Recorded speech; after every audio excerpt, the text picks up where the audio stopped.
¿Qué tal? ¿Cómo están? Bienvenidos a una nueva noche de Twitcheada. Estamos a punto de despedir este 9 de febrero de 2021. Soy Guillermo Pérez, Guille. Este es mi canal de Twitch. Esto es El Foro, la mejor tertulia política que te puedes encontrar en Twitch. Comenzamos.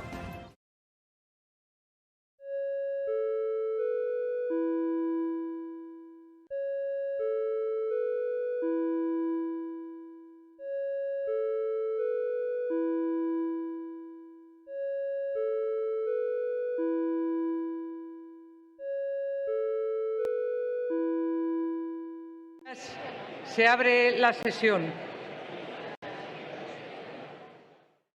Bueno, pues se abre la sesión, se abre este segundo foro 2.0, por así decirlo, porque ayer nos reestrenamos con lo que estáis viendo, con las cámaras, ya no os podéis ver.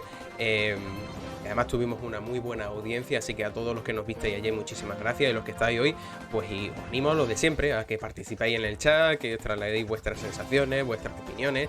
Tenemos aquí arriba, si no me equivoco, sí, aquí una barrita, que son el reto que nos hemos planteado este mes de llegar a esos 100 seguidores, así que dale a follow. Si tienes Amazon Prime, te puedes suscribir gratuitamente al canal.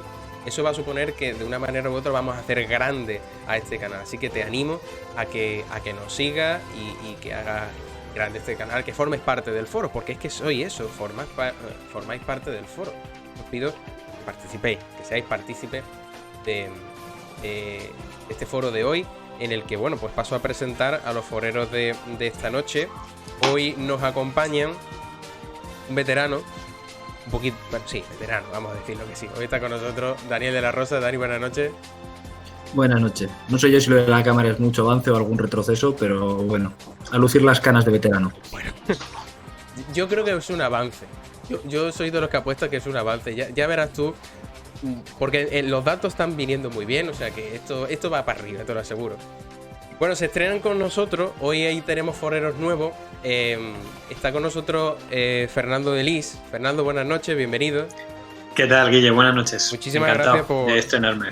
por venirte al foro. Fernando de Lis estudió comunicación audiovisual, ejerce ahora mismo como periodista, ha estado en COPE, pero al mismo tiempo es entrenador personal. Y una cosa, una mezcla. Es una mezcla rara.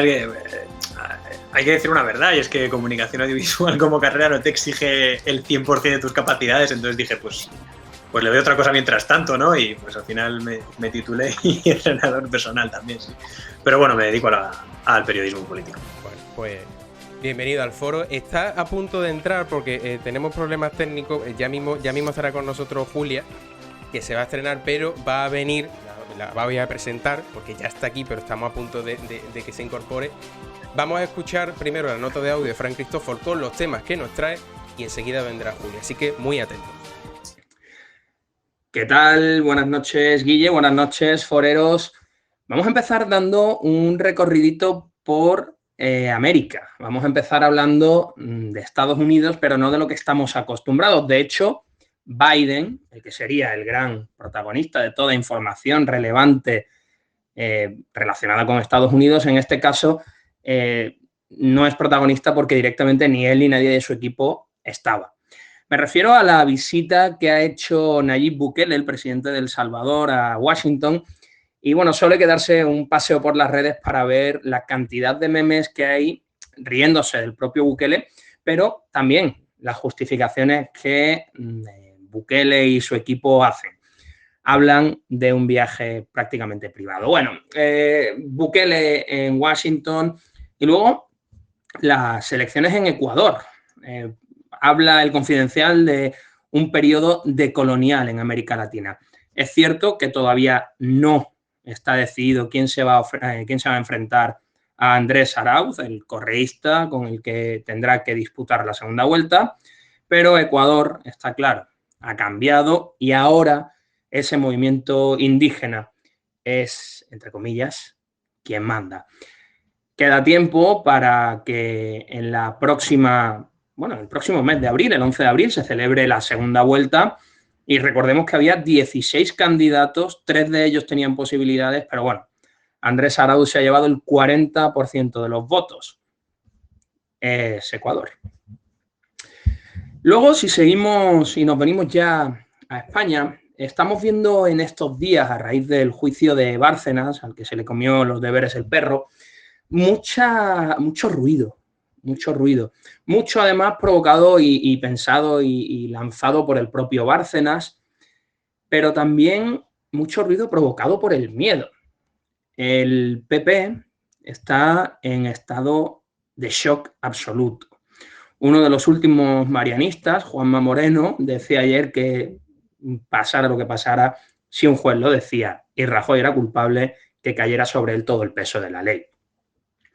No solo eso, sino que desde Génova están pensando incluso en desmantelar Génova. Esto es, Génova es la base de la idea de corruptela, de financiación ilegal. El edificio de Génova representa todo aquello de lo que la actual dirección del Partido Popular quiere olvidar. Bueno, cerrar Génova sería prácticamente como cerrar el Partido Popular, es decir, echar la llave a un partido que viene de Alianza Popular, un partido que ha ido aunando al centro derecha español, pero cerrar esa sede yo creo que estaría claro que también tendría que llevar a un cambio de siglas, a una travesía por el desierto, porque si Rajoy finalmente, por un juez, es sentenciado, hay que tener muy claro que el PP como institución, como partido, no tiene ninguna posible salvación. Hablando de posibles salvaciones, quien no tiene salvación alguna a estas alturas es Pablo Iglesias. La única salvación, el único salvavidas, aquello a lo que se aferra es a esa falsa camaradería que tratan de transmitir desde el gobierno. Hoy María Jesús Montero justificaba la sarta de mentiras y tonterías, estamos en un foro libre, que Pablo Iglesias escupe en las últimas semanas. Habla de la calidad democrática de España, habla de presos políticos, y María Jesús Montero, como representante, como portavoz del gobierno de España, en lugar de reprender, en lugar incluso de quitar hierro o de quitarle ninguna autoridad a Iglesias, lo que hace es darle alas. Se justifica con un estamos en campaña. La campaña de las catalanas está dejando un sabor de boca tan malo que, gracias a Dios, de aquí a poquito es domingo 14 de febrero y estaremos contando votos. Bueno, o no, ya sabemos que depende mucho de las mesas electorales. Iglesias, con su discusión sobre la calidad democrática de España, solo demuestra una cosa, y es que tiene poder y no sabe cómo utilizarlo. Buenas noches, Guille, y buen debate, foreros. Bueno, pues ya estamos de vuelta después de conocer los temas que nos ha dejado hoy Fran Cristófol, y ya tenemos con nosotros a Julia. Hola, Julia, ¿qué tal? ¿Cómo estás? Hola, buenas noches. Pues nada, por fin me uno después de tu invitación y de haberte dado las un par de semanas que me tienes aquí. Y espero que me tratéis bien y poder volver. Pues eso seguro. Oye, chicos, vamos a empezar con... Vamos a preparar esto. Vale. Vamos a empezar con el primero de los temas que nos dejaba Fran Cristófol, que es el tema de Bukele, ese presidente, jefe de Estado, ¿no? Porque es presidente de la República, jefe de Estado, ¿no? De El Salvador, que bueno, que ha tenido una movida en los Estados Unidos por el hecho de que, bueno, que se ha plantado allí, pero no ha habido, digamos, recepción institucional, por así decirlo. No sé qué percepción primera os da esta llegada de Bukele. Y luego también, si os parece, vamos a hablar un poco del personaje, porque seguramente que hay mucha tela que cortar con respecto a él. Así que, Dani, si no te importa ser de los primeros en arrancar. Bueno, más allá del detallito, la anécdota de Bukele paseando por Washington como Tom Hanks en la terminal, más allá de eso, la cuestión importante es que Estados Unidos tiene sin duda que rediseñar absolutamente toda su política con Centroamérica y con Norteamérica. O sea, tanto México como todos los países de Centroamérica, la situación es insostenible. Es insostenible a nivel de crimen organizado, a nivel de mafias, a nivel de tráfico de personas. Se habla mucho de la inmigración en Estados Unidos, pero México es, junto con Japón y Australia, los 3 países más restrictivos a la inmigración que hay. Hay una valla enorme también entre México y Guatemala para tratar de impedir el paso de migrantes. Entonces, es necesario darle un nuevo enfoque, no únicamente desde un punto de vista policial o securitario, sino también desde un punto de vista de desarrollo humano para evitar esas migraciones. Y El Salvador tiene que ser una parte integral. Entonces, sin duda, Estados Unidos tendría que rediseñar un poco ahí la importancia que le da o no al presidente del país caribeño. Bueno, caribeño no, que da a la ribera del Pacífico, porque es uno de los países más afectados por el crimen organizado y por las maras. Las famosas maras principalmente salen de El Salvador. Y Fer, ¿tú cómo ves a Bukele y su situación en lo que le ha ocurrido al Estados Unidos? A mí es una persona, Bukele me hace bastante gracia, porque presume, ¿no?, que es millennial y tal, y ya verle en mítines con la chupa de cuero a mí me gusta mucho. Pero no es que entienda el desplante de Estados Unidos, es que lo comparto. Es decir, yo si fuese Biden tampoco hubiese hecho una recepción, básicamente porque, punto uno, este señor se planta en plan, ahora venidme con alabanzas. Quiero decir, es que no has tenido ni visita oficial ni nada y pretendes esto teniendo tú la situación que tienes, como ha dicho nuestro compañero.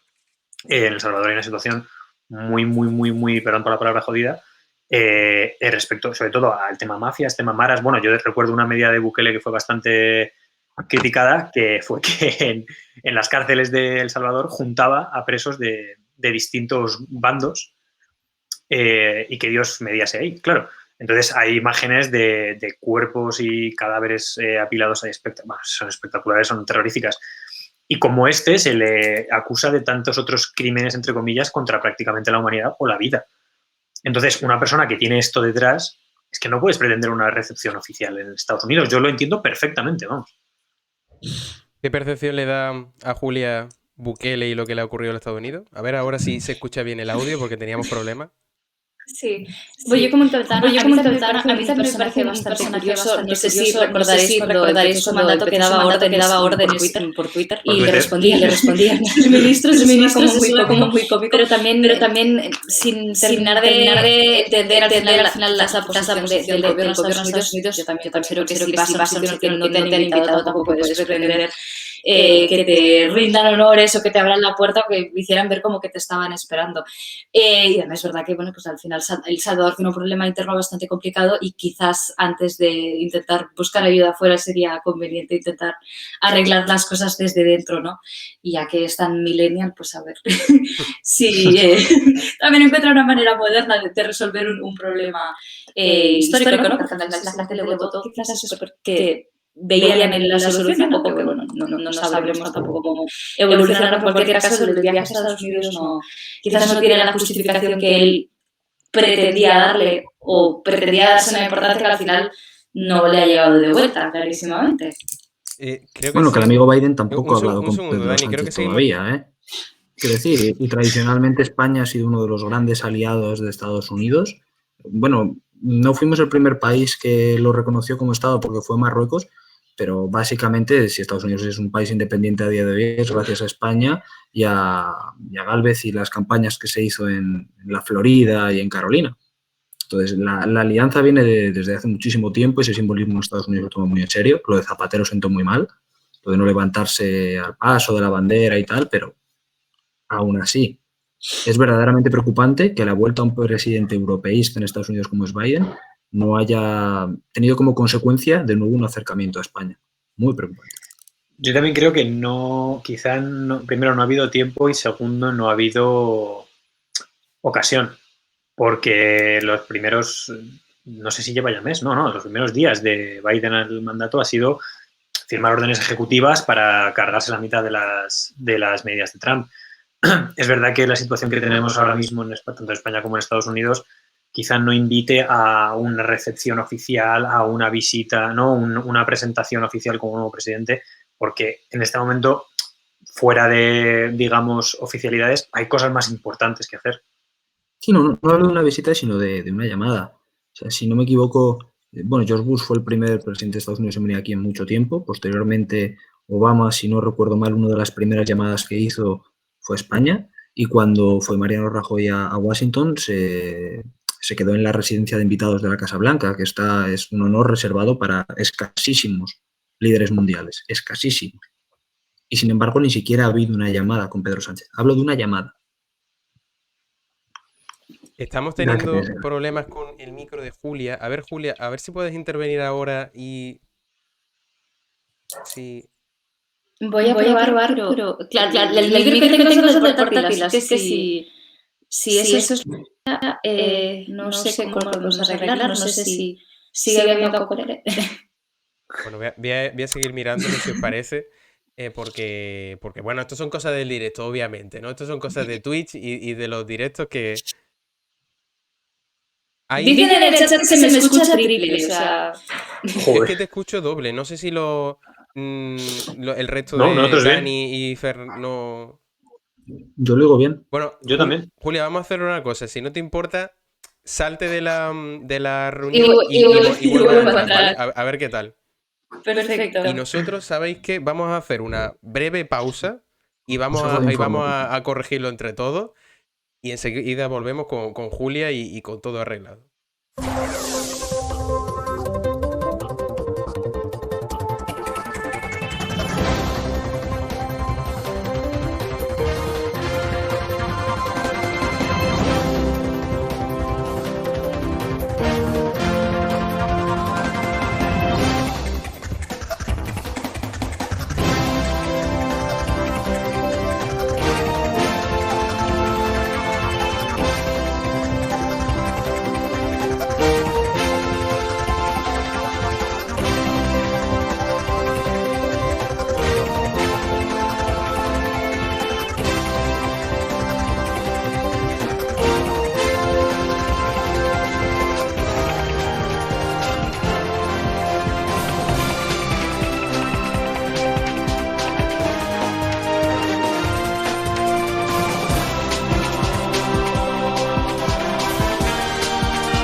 ya estamos de vuelta. Ya sí que no tiene que haber excusa, no tiene que haber problema, porque ya estamos en el foro de Twitch. A ver, vamos a probar. Julia, ¿se te oye bien? Yo creo que sí. ¿Ahora? A ver, la gente del foro, que diga algo. A ver, Carlos Chayo también. Bueno, es que yo creo que ¿sabes qué pasa? Yo creo mucho en las teorías conspiratorias, ¿sí? Y creo que Bukele, que es el amo en las redes sociales, es el tío que ha dicho, vamos a ver, ¿de quién estáis hablando ustedes? Es millennial, sabe hacerlo. Por supuesto, yo creo que ya. Bueno, recopilando un poco, si os parece, vamos a hablar de sobre todo de eso, del tema de las redes sociales y de lo que este hombre ha conseguido y de lo que las redes sociales están provocando que lleguen gobiernos de una manera, por ejemplo, como Trump, ¿no? Que ha gobernado vía tweets, pero es que este hombre también ha gobernado vía tweets por medio de nombramiento de ministros o dando orden a ministros por medio de las redes sociales. Entonces, no sé qué sentido, cómo lo veis vosotros esta nueva forma de gobernabilidad, si es algo solamente exclusivo del populismo o puede ir a más. Dani, A mí que me tú parece- Dani, dale no. tú. ¿Quién? ¿Perdón? Sí, tú, Dani, dale. Vale, perdón. Bueno, a ver, en primer lugar, creo que hay que diferenciar entre populismo y demagogia, no es lo mismo. Populismo es una serie de estrategias y de mecanismos sociales para tratar de tomar el poder. La demagogia es pues, las frases o el discurso que utilizas, ¿no? Falaz principalmente para tratar de llegar a ese poder, pero solamente en la parte discursiva. El populismo es algo mucho más amplio e incluye también el diseño de la estrategia. ¿Tratar las redes sociales necesariamente como populismo? Tú puedes ser un sofista de tomo y lomo a través de la radio, a través de la televisión o a través de las redes sociales. No necesariamente tienes que ser populista por el uso de las mismas. Yo creo, y cuando estás en clase de comunicación a veces te suelen sacar el famoso debate entre dos presidentes norteamericanos, no recuerdo ahora cuáles eran, que se enfrentan en la radio y en televisión de forma simultánea y los que escuchan el debate por la radio dicen que gana uno y los que lo ven en televisión gana Uno otro. era Kennedy, creo recordar. Y Nixon. Y Nixon, Nixon, eso es, y efectivamente. Nixon. El debate que Nixon sudó como un pollo y ahí es donde se le cayó a él toda la imagen de presidenciable que evidentemente por la radio había convencido a todo el mundo porque tiene una voz como muy, muy potente. Es el ejemplo que siempre se suele poner Pues este es otro canal más de está comunicación. pasando exactamente igual ahora. Es otro canal nuevo de comunicación, un canal en el cual los mensajes complejos no caben, son mensajes simples. Normalmente, como digo, dan mucho pie a la demagogia por eso, porque como no te puedes alargar, no puedes entrar en matices, son mensajes muy absolutos. Quizá el formato favorezca, en este caso, a partidos extremistas, más que nada porque es más sencillo defender un sí absoluto o un no absoluto en muy pocos caracteres que defender un sí con matices, un no con matices o un no lo sé, depende. Entonces, cuanto más se polarice la sociedad, más sirven las redes sociales como catalizador de esa polarización, más habitual será que veamos cosas como estas. Sobre todo si no hay una redefinición de televisión y radio, en este caso para tratar de competir contra Twitter. Cosa que con la cultura de la inmediatez veo bastante complicado. Así que auguro un futuro bastante lejano. Pero, ¿y duradero? ¿Tú crees que como Bukele, como mejor dicho, como Trump, Bukele viene para quedarse? Porque aparte no es como Trump, que es un señor mayor y curtido, sino que Bukele es un chaval joven y que parece que puede quedarse, ¿no? En noviembre del 36 decían que la guerra habría acabado en Navidad y aguantó unos años más. Quiero decirte con esto, nunca se sabe.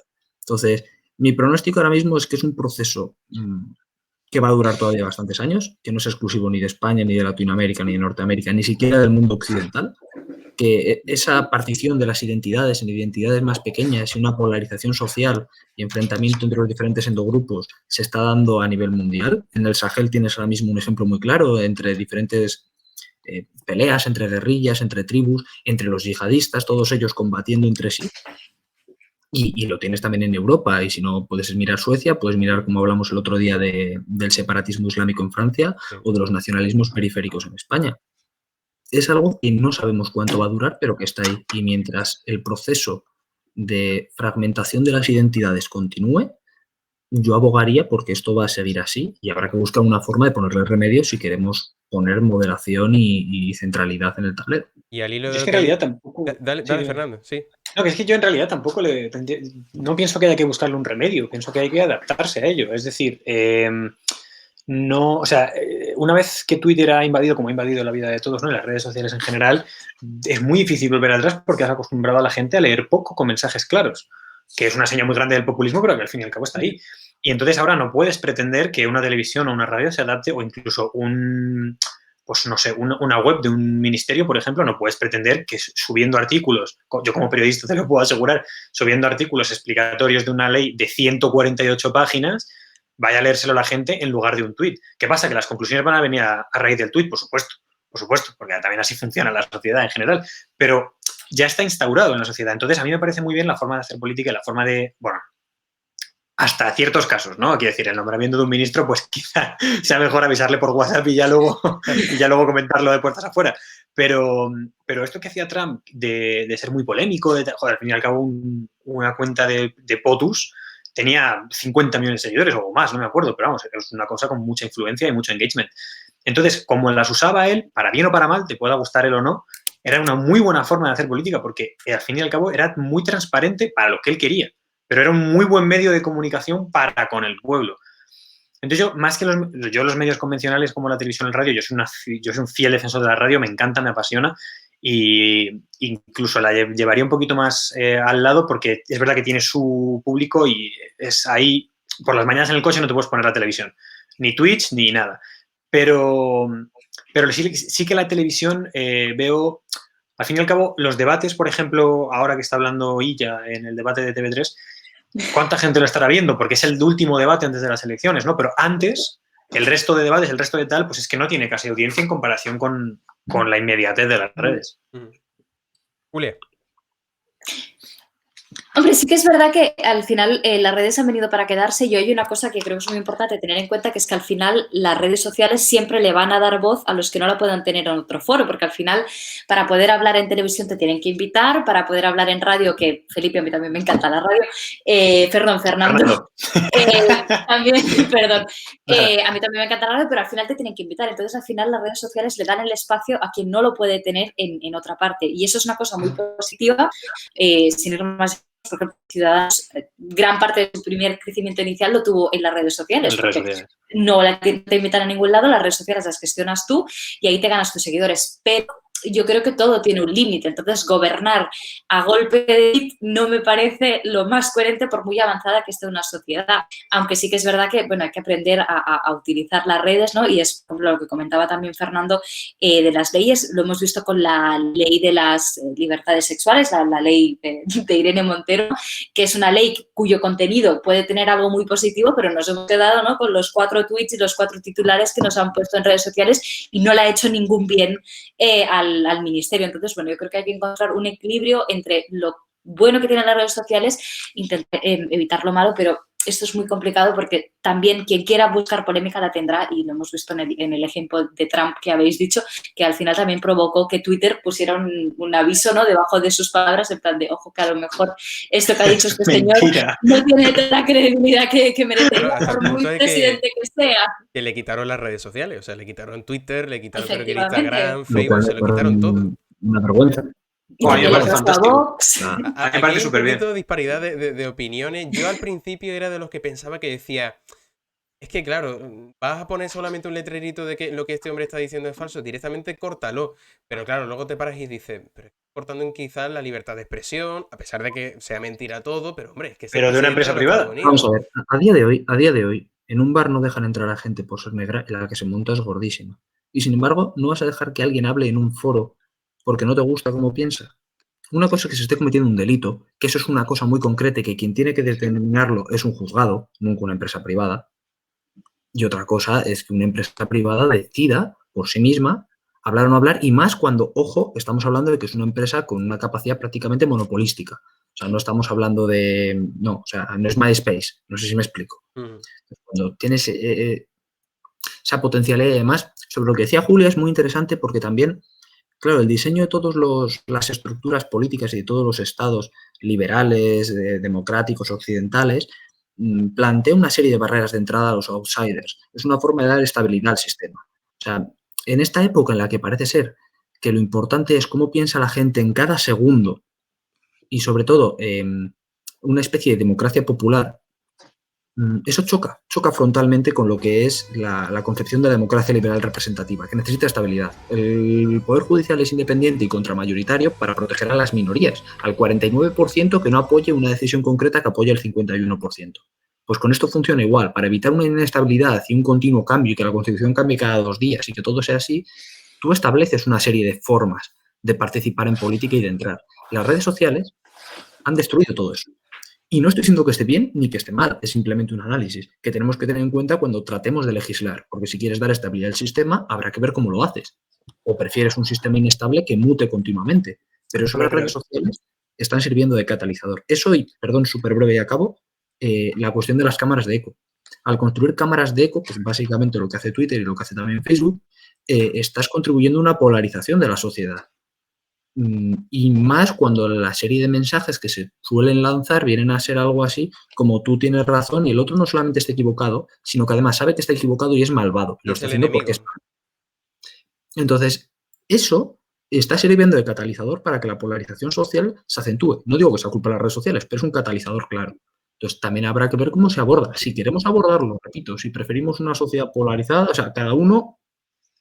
No, pero en realidad yo creo que no es que sea culpa de las redes sociales, pero sí. Pero no es una culpa mala, es decir, existen y eso ha dado pie a que esto ocurra, pero si no es por las redes sociales es por otra cosa. Quiero decir, al fin y al cabo esto puede ocurrir y ha ocurrido y ha sido por medio de Twitter. También es verdad que personalmente en España creo que estamos bastante lejos, y ya hablo por este país, de legislar a golpe de tuit y de que porque @JoseCarlos15 diga que es necesaria una revuelta generacional, no vas a, ¿sabes? Y luego, al fin y al cabo, como tú te lees las leyes, es verdad que luego vienen todos los organismos que se han consultado, todas las empresas que han utilizado para las auditorías, todo eso al final lleva muchísimo trabajo detrás. Y ya volviendo un poco al tema de Trump y de su censura, a mí personalmente, yo es que esto es un tema que hemos tratado mucho en clase, yo hago un máster de acción política y lo hemos tratado bastante. Yo personalmente estoy súper a favor de que le chapas en la cuenta, me parece fantástico, me parece un golpe de realidad a Trump, porque Twitter a Trump no le debe nada. Quiero decir, Twitter es una empresa privada y Trump ha decidido hacerse un perfil y ha tenido la mala suerte de que le sigan 50 millones de personas y tenga mucha influencia en esa red social. Pero tú en un bar, cuando entras, como has dicho lo de una persona negra, pero bueno, tú en un bar si entras, a la puerta tienes un cartel que dice, si la lías, te echamos. Si rompes un vaso en la cabeza a otro, te echamos. Twitter tiene ese tipo de normas también. Twitter tiene las normas de si difundes fake news, te echamos. De si promueves mensajes de odio, te echamos. Señor Trump, si pone usted un tuit alentando a la gente de que entre el Parlamento a seguir, strike 1. Pone usted un tuit afirmando que las elecciones fueron fraudulentas, strike 2. Vuelves a ponerlo, strike 3 fuera. Es decir, tú estás jugando con las reglas de una empresa. Claro, pero tú estás jugando con las reglas de una empresa que ya conoces. Solo que no tenemos a Meritxell Batet, sino a la empresa que es Twitter y que, claro, si tú haces uso de ella y sabes cuáles son sus límites... Bueno, yo creo que Trump no sabía los límites directamente. Pues no confío en que se los leyese, pero como ninguno de nosotros las términos y condiciones de Twitter no me los sé porque no me los he leído porque acepté sin mirar, tampoco creo que me vayan a... Pero, Fernanda, hablando de lo que has dicho antes de que no hay nadie que gobierne por medio de tweets, por lo menos en España, pero, España. Pero sí hay ciertas menciones que desde perfiles oficiales del Estado, como por ejemplo lo que pasó con Grande Marlaska, que animó y felicitó y dio la enhorabuena a ella en su despedida como ministro de Sanidad y ahora candidato de Cataluña, algunos deslices sí que es verdad que hemos visto. Pero eso es ser tonto, voy a decir eso, ¿no? La culpa al CM le debe caer al pobre, madre mía. Yeah. Pero al fin y al cabo son deslices que efectivamente tienes porque no tienes cuidado. No los culpo, me parece vergonzoso que desde una institución del gobierno se haga campaña, entre comillas, de un candidato. Pero bueno, fíjate cómo fue borrado rápidamente, ¿no? Fíjate que al final se recogió cable, por así decirlo. Claro, no se ha quedado ahí. Claro. No como en otras ocasiones, porque ha habido cosas parecidas, sobre todo de la vicepresidenta Calvo, donde no se ha recogido cable y se ha tirado para adelante y pues bueno, pues aquí estamos. Yo recuerdo, no sé si... La patrimonialización de las instituciones de este gobierno daría para otro foro entero. Pero por supuesto, eso está claro. Por donde queráis. Yo no sé si recuerda Julia, pero también hubo uno que ese me encantó y además es que fueron a por él. Fue el Vuelve de Pablo Iglesias, que puso el grande y con el puño en alto. Fueron a por su community manager pero vamos, a tope. Fueron a por él a tope y también es una cosa, tampoco tenemos constancia de que eso fuera una iniciativa como del Community Management como tanto como de Podemos, ¿no? Porque al final también, no recuerdo exactamente cuándo fue, pero creo recordar que era un momento en el que Podemos estaba como flaqueando y realmente tenían como la esperanza de ese regreso a la vuelta de maternidad, que aquí voy a meter la cuñita feminista, cuando Irene se reincorporó y fue una situación bastante dramática, porque bueno, ya sabéis el tema que tuvieron con los mellizos que nacieron antes de tiempo, nadie le hizo a ella el reconocimiento que quizás se merece. A ver, Irene Montero a mí no me cae mal, no es santo de mi devoción, pero a cualquier mujer que pase por eso yo creo que lo ha sufrido ella muchísimo más de lo que lo sufrió Pablo y no tuvo ese reconocimiento o ese recibimiento en plan de madre mía, ¿qué haríamos sin ti? Bueno, Pero cosas así como pasan.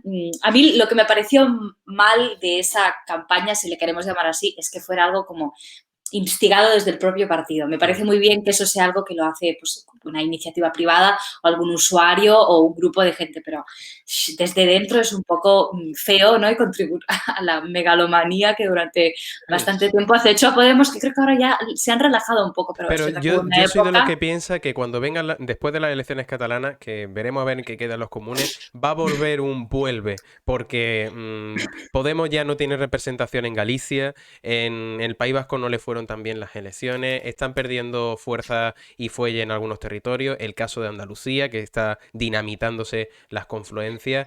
Yo me huelo que van a hacer una campaña de volvemos, pero ¿cómo volvemos?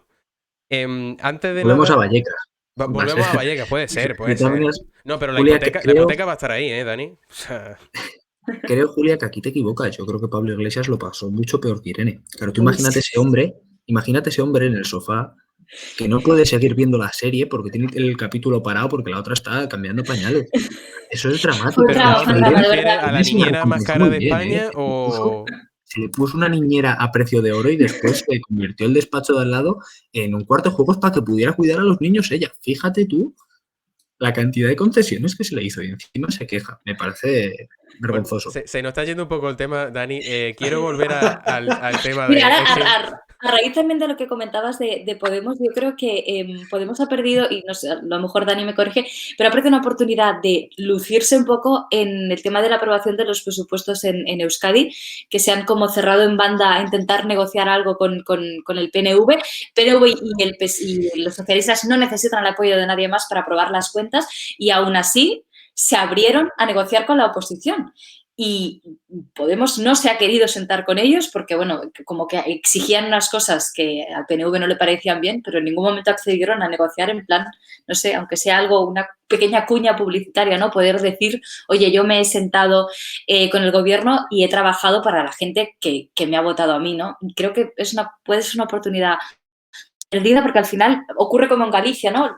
Vale, el gobierno no te necesita, pero todo lo que puedas aportar va a ser positivo y en Euskadi creo que han perdido esa oportunidad.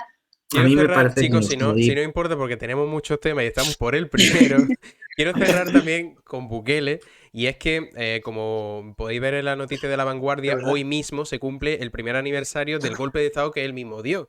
Y creo que está siguiendo la tónica de muchos de los presidentes latinoamericanos, ¿no? De aparte de ser populista, en este caso yo no sé, y os pregunto si definirlo de derecha o de izquierda, pero también la idea de los golpes de Estado como que, no sé, es muy latina, y es como digo, hoy se cumple ese primer aniversario del ingreso de Bukele en el Congreso con militares. Creo que incluso el poder judicial de allí le ha limitado los poderes que tenía el presidente de la República con respecto a las competencias en el ámbito militar. Y os pregunto eso para cerrar el bloque, si consideráis a Bukele del populismo de derecha, del populismo de izquierda, si no es populismo, y cómo veis este hecho de que sea el primer aniversario del golpe de Estado suyo y que haya coincidido con la visita a los Estados Unidos. Yo creo que en Latinoamérica y en Centroamérica también pasa algo que aquí en España nos cuesta bastante entender, que es que la izquierda y la derecha no es la de aquí. Entonces, no podemos, personalmente no me atrevería a definir como populismo de izquierda o derecha, sino populismo y ya. Porque también es verdad que en Latinoamérica y en Centroamérica tienen un problema muy grande, que es que tú has comentado eso, que es los golpes de Estado parece casi una marca de la Casa de Latinoamérica. Claro, pero es que la corrupción también, ¿no? Y la corrupción es algo sistémico allí, unos índices altísimos, entonces al final el pueblo se te cansa. Y si se te cansa y se te harta, pasan cosas. Y una de estas cosas es que al final es difícil encontrar un país de Latinoamérica que no haya tenido una revuelta, un golpe de Estado. Pero es que al fin, o sea, es lo que hay, entre comillas, ¿no? Es que no te sabría decir la primera pregunta de si es de derechas o de izquierdas, pero porque es verdad que es muy complicado meterlo en un bloque. Pero el tema de los golpes de Estado es que yo hasta cierto punto no lo entiendo. O sea, digo que lo entiendo desde mi comodidad de España, ¿no? Pero es verdad que unos índices tan altos de corrupción, unos índices tan altos de violencia, pues, que cansa a la población y al final el pueblo ve que no tiene medios más allá. Entonces al final pues tienes eso. Es muy difícil definir la derecha y la izquierda en Latinoamérica. Quiero decir, en México está gobernando durante décadas el Partido Revolucionario Institucional. ¿Eso es de derechas? ¿De izquierdas? ¿Un oxímoron en sí mismo? Bueno, ellos dicen de izquierdas, pero Bueno, Manuel lo López último Obrador que he visto, perdona Dani, lo es consideraba de derechas. porque en 2000, este año creo que hay elecciones legislativas en Argentina y he descubierto el peronismo de derechas, tío. Claro. El peronismo se extiende a cualquier ideología. Claro, que digo, quieras. pero Yo lo he ¿qué me aprendido estás este año contando? también.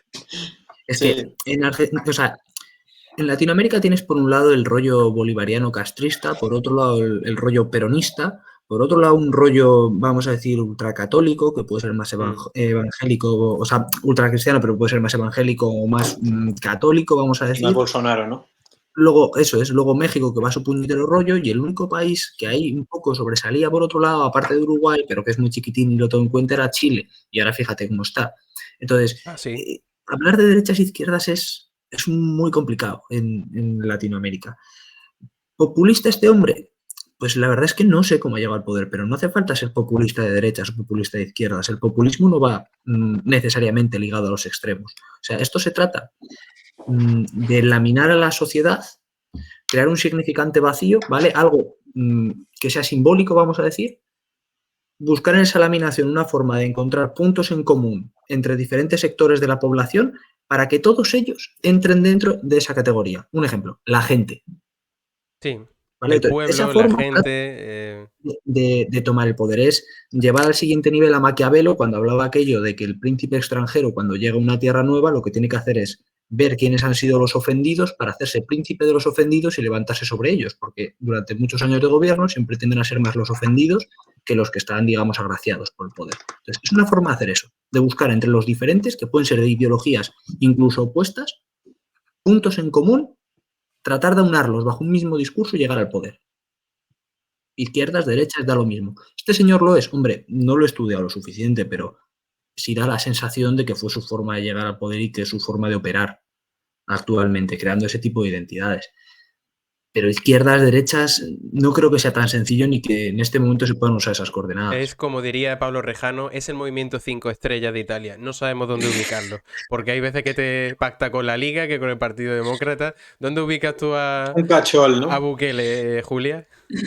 Yo me decanto por lo que ha comentado Dani, que al final es difícil, no solo en El Salvador, sino en Sudamérica en general, no ubicar a la gente de izquierdas o en derechas. Yo, por temas laborales, por ejemplo, me he relacionado con muchísima gente, precisamente de Argentina, y no sabría dónde ubicarlas, ¿no? Pero al final yo creo que son países donde hay una situación quizás tan desesperada que tú te aferras al único que te dice que te va a intentar solucionar tus problemas, sean cual sea, y te va a intentar convencer con lo que sea, o te va a intentar convencer desde, bueno, no sé, por ejemplo, te pongo el ejemplo de Cuba, porque lamentablemente tengo atrapada en esa isla, pues te va a prometer una ración de pan más al día, o el que te dice, te voy a pagar el colegio de tus hijos. Que decir, al final juegan con la desesperación de la gente y lamentablemente Sudamérica es una zona que se presta mucho a estas dinámicas que, pues bueno, también es lo que no permite avanzar a esos países, pero esto ya es un debate que da para otro foro entero. Chávez arruinó el país, pero consiguió escolarizar a la práctica totalidad del país. Por ejemplo, a todo el mundo que estaba abandonado por los anteriores gobiernos, que era principalmente la población indígena o más mestiza, vamos a decir. Oye, pues fue una forma de encontrar grandes capas de población que no participaban de la vida pública, meterlos en la vida pública. Seguimos con Latinoamérica, chicos, porque este fin de semana también se han celebrado elecciones en el Ecuador. Y hay un término que nos ha dejado ahí Fran Cristóforo para debatir, que es el decolonial, ¿no? A nuestro amigo Dani de la Rosa le encanta el iberismo, que no sé cómo lo va a meter hoy, de momento no lo ha metido, pero hoy nos deja sobre la mesa el decolonialismo, ¿sería?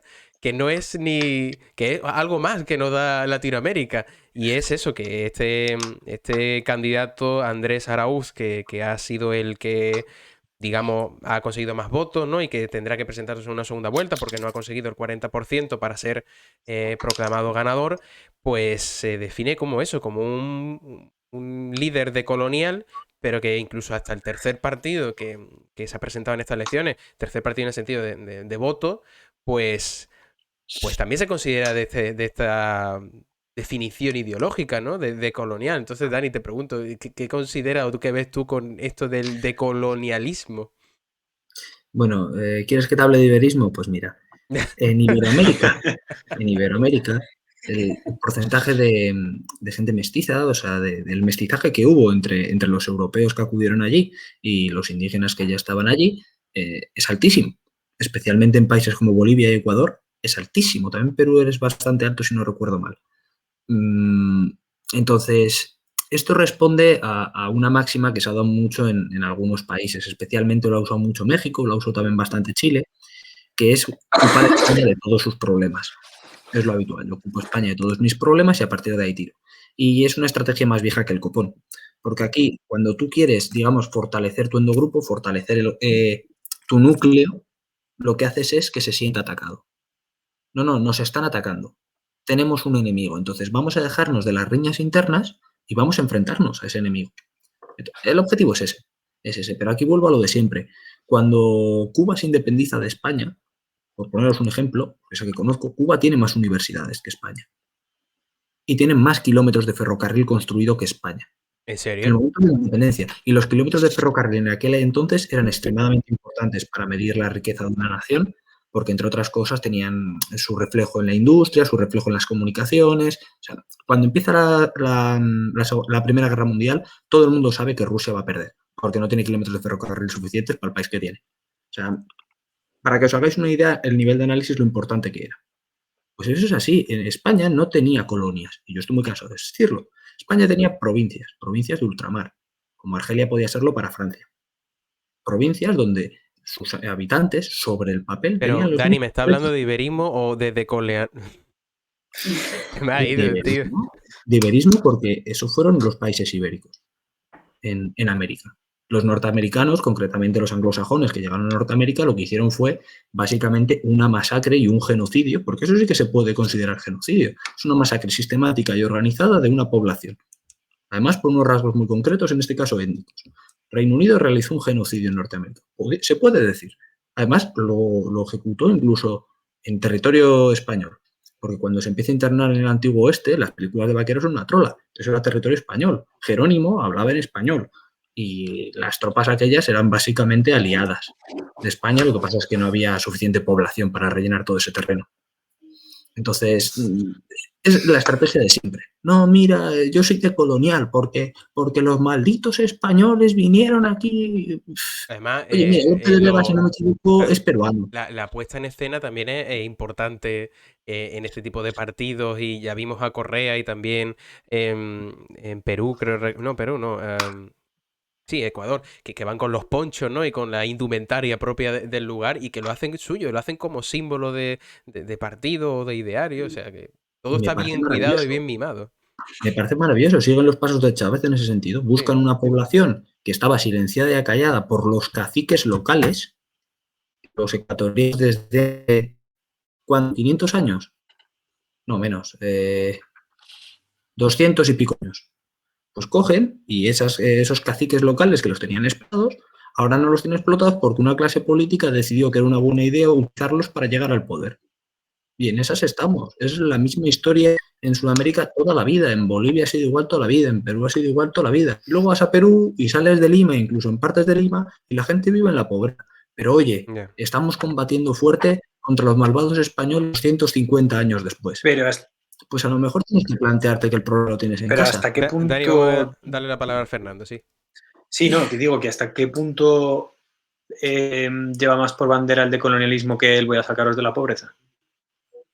Quiero decir, El problema, Ecuador en este caso, bueno, lleva en recesión creo que ya 2 años, una caída del PIB del 8% sistemáticamente o 9%, y tiene un problema muy grande de pobreza.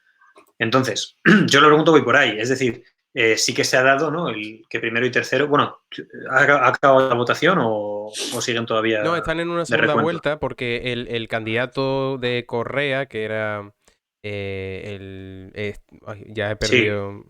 Arauz. ¿Cristóbal Roldán? No, espérate. Arauz, perdón. Arauz. Sí, sí. No ha conseguido el 40%, sí, entonces si consigue el 40%... No, hombre, no, ya. Sí, eso ya me refiero que entre Lasso y Yaku, que no sabían si Lasso podía hacer el sorpaso o no. Ah, No, bueno. la segunda vuelta es en abril. Es el 11 de No, abril, para o lo sea que yo que voy- todavía hay margen. Claro, pero yo lo que voy es, dentro de las primeras votaciones, que el primero y el tercero hayan sido de colonialistas o como quieras llamarlo, yo creo que es a día de hoy residual. Yo creo que a día de hoy es más lo que comentaba antes, no sé quién de los dos era, pero el hecho de eso, vengo a prometerte que te saco de la pobreza, ¿no? Vengo a prometerte Yeah. que sales de aquí, que al fin y al cabo Arauz, que posiblemente gane, es centrista o se quiere considerar centrista, ¿no? Ya por no buscarle ni ideología, pero yo creo que prima mucho más eso, aunque es verdad que yo tengo bastantes amigos latinoamericanos, es verdad que a los españoles, ¿no? les infunden los colonos, ¿no? La masacre. Pero bueno, yo supongo que es otro tema porque creo que a día de hoy, en las elecciones hoy en día, estando en Ecuador, prima mucho más el te saco de la pobreza. Julia.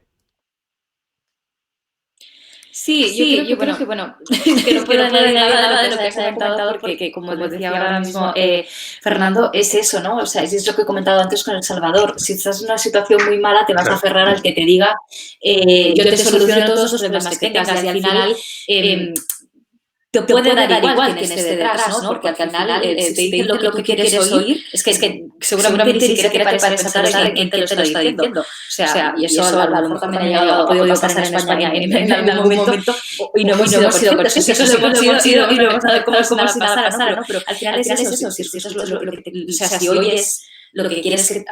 Me he liado. Bueno, o sea, te dicen lo que quieres oír, vas a seguir apostando por esa figura y, bueno, también es verdad que al final la situación económica en el Ecuador no estoy puesta al 100%, pero sí que creo que están un poco mal desde la dolarización de la economía.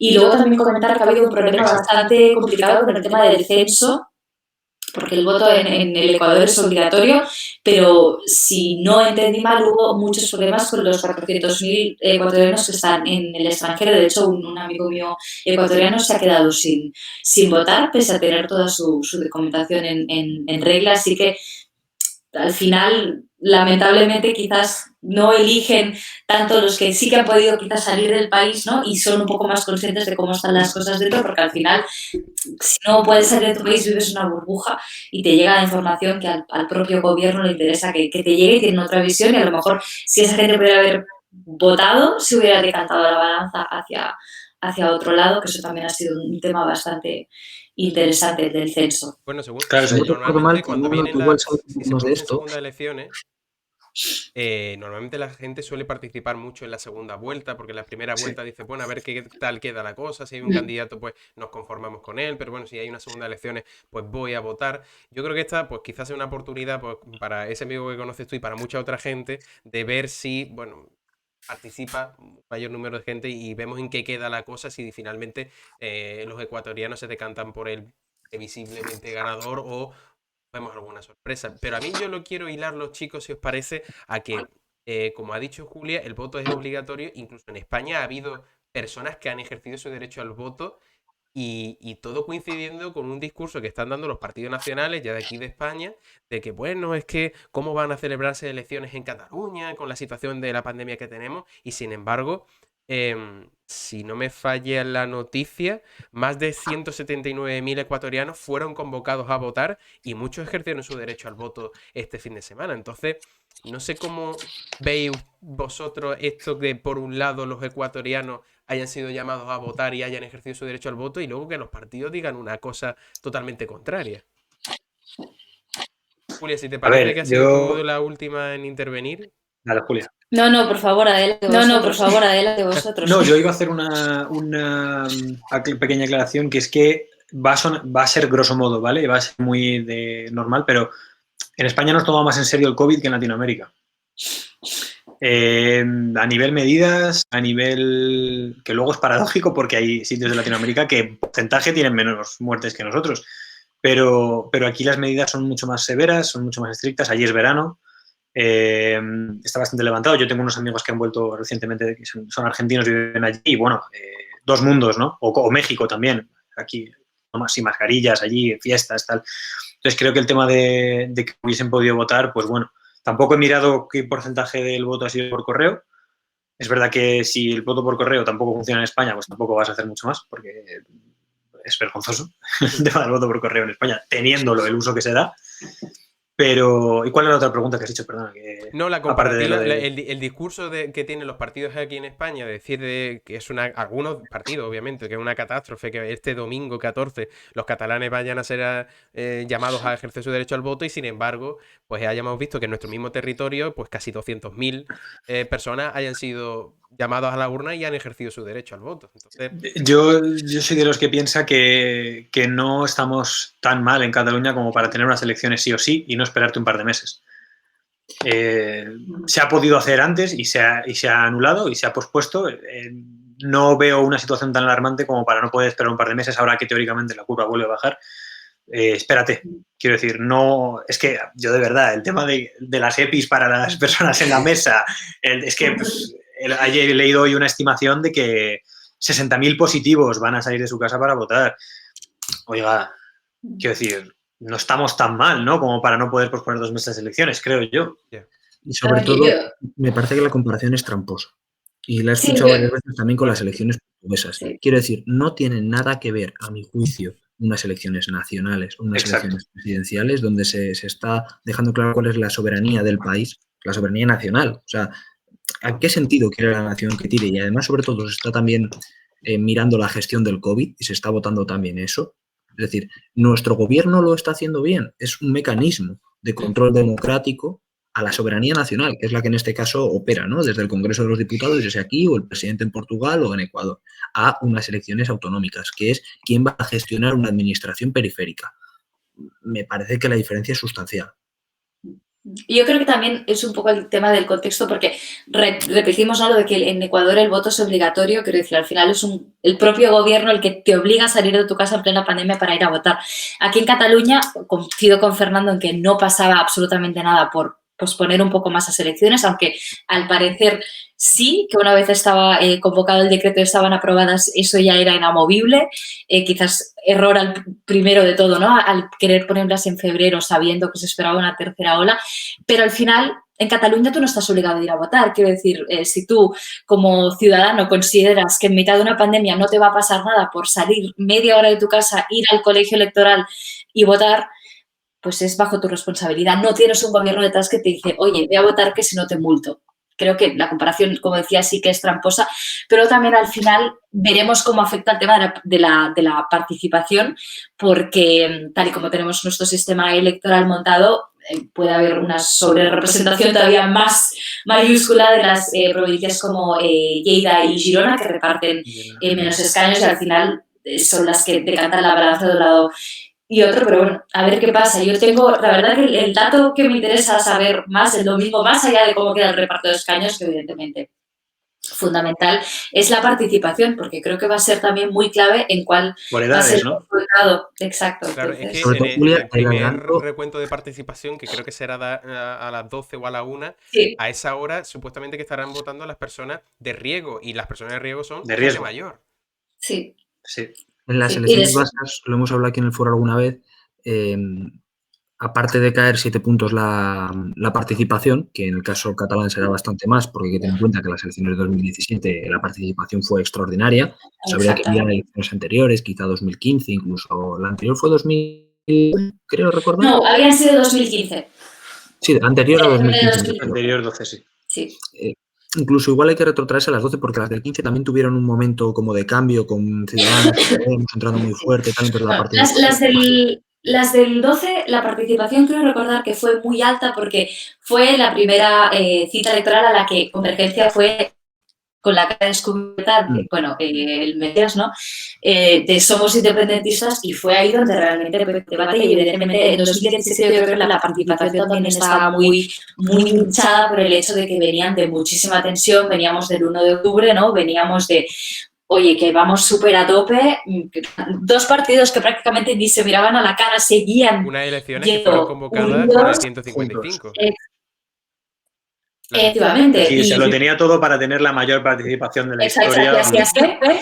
Pero bueno, vamos a pasar, también es verdad que creo que nos estamos cambiando de tema, pero un poco la pandemia le ha robado protagonismo al independentismo. O sea, tengo debate puesto de fondo, no sé de qué están hablando, muy segura de que se ha dicho más veces la palabra DUI, o la palabra, pero lamentablemente es algo que incluso para los independentistas pasa a un segundo plano totalmente, y ahora de salvar vidas y salvar la economía del país, porque si Cataluña se hunde, luego te necesitas, y la Unión Europea no te va a venir detrás, como hubieran venido antes de pandemia, según ellos, todo, claro.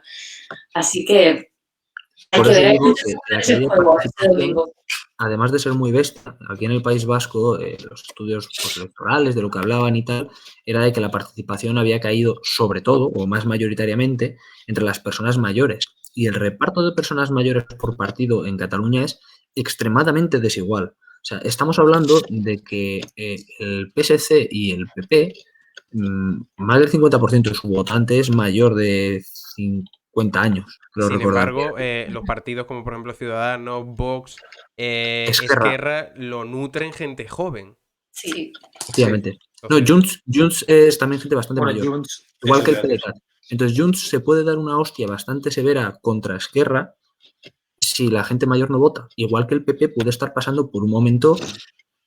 Bueno, el otro decían por aquí que había trackings internos del PP que les daban que no entraban. Yo no creo que lleguen a ese punto. No, yo no creo que el PP esté tan mal como para perder esa representación. Yo siempre pongo el ejemplo de Badalona, ¿no? Que es una cosa muy mínima, pero es una de las ciudades más importantes de Cataluña. La gobierna el PP con Albiol, que es una persona extremadamente popular. Yo siempre digo, mira, solo por Badalona el PP se va a asegurar un poco de representación, pero sí que es verdad que las formaciones independentistas tiene el voto quizás un poco más repartido. También está la CUP. La CUP atrae también mucho voto joven de mucha gente que está como más cansada de los partidos tradicionales, y dentro de partidos tradicionales mete a Esquerra. Y también debemos tener en cuenta que es gente que el independentista prácticamente siempre va a votar, porque siempre piensa que esa es la oportunidad la que realmente puede cambiar las cosas. Esta vez sí. Exactamente. Entonces, a lo mejor un votante de un partido, como podría ser, por ejemplo, Ciudadanos, va a ser un votante quizás más responsable, ¿no? Y tampoco... Luego entra en este pensamiento de, por un voto da igual, ¿no? Si yo me quedo en casa, no pasa nada. Incluso pero ahora muchos no pasa nada, pasa algo. Incluso con todo desinflamado, un votante de Esquerra que ve a Esquerra pactando con el PSOE y moderándose, ¿va a ir a votar sí o sí? Yo diría que sí. Chicos, ¿os parece que hablemos de las catalanas a final del foro, que os pida la porra? Es que nos hemos adelantado un poquito.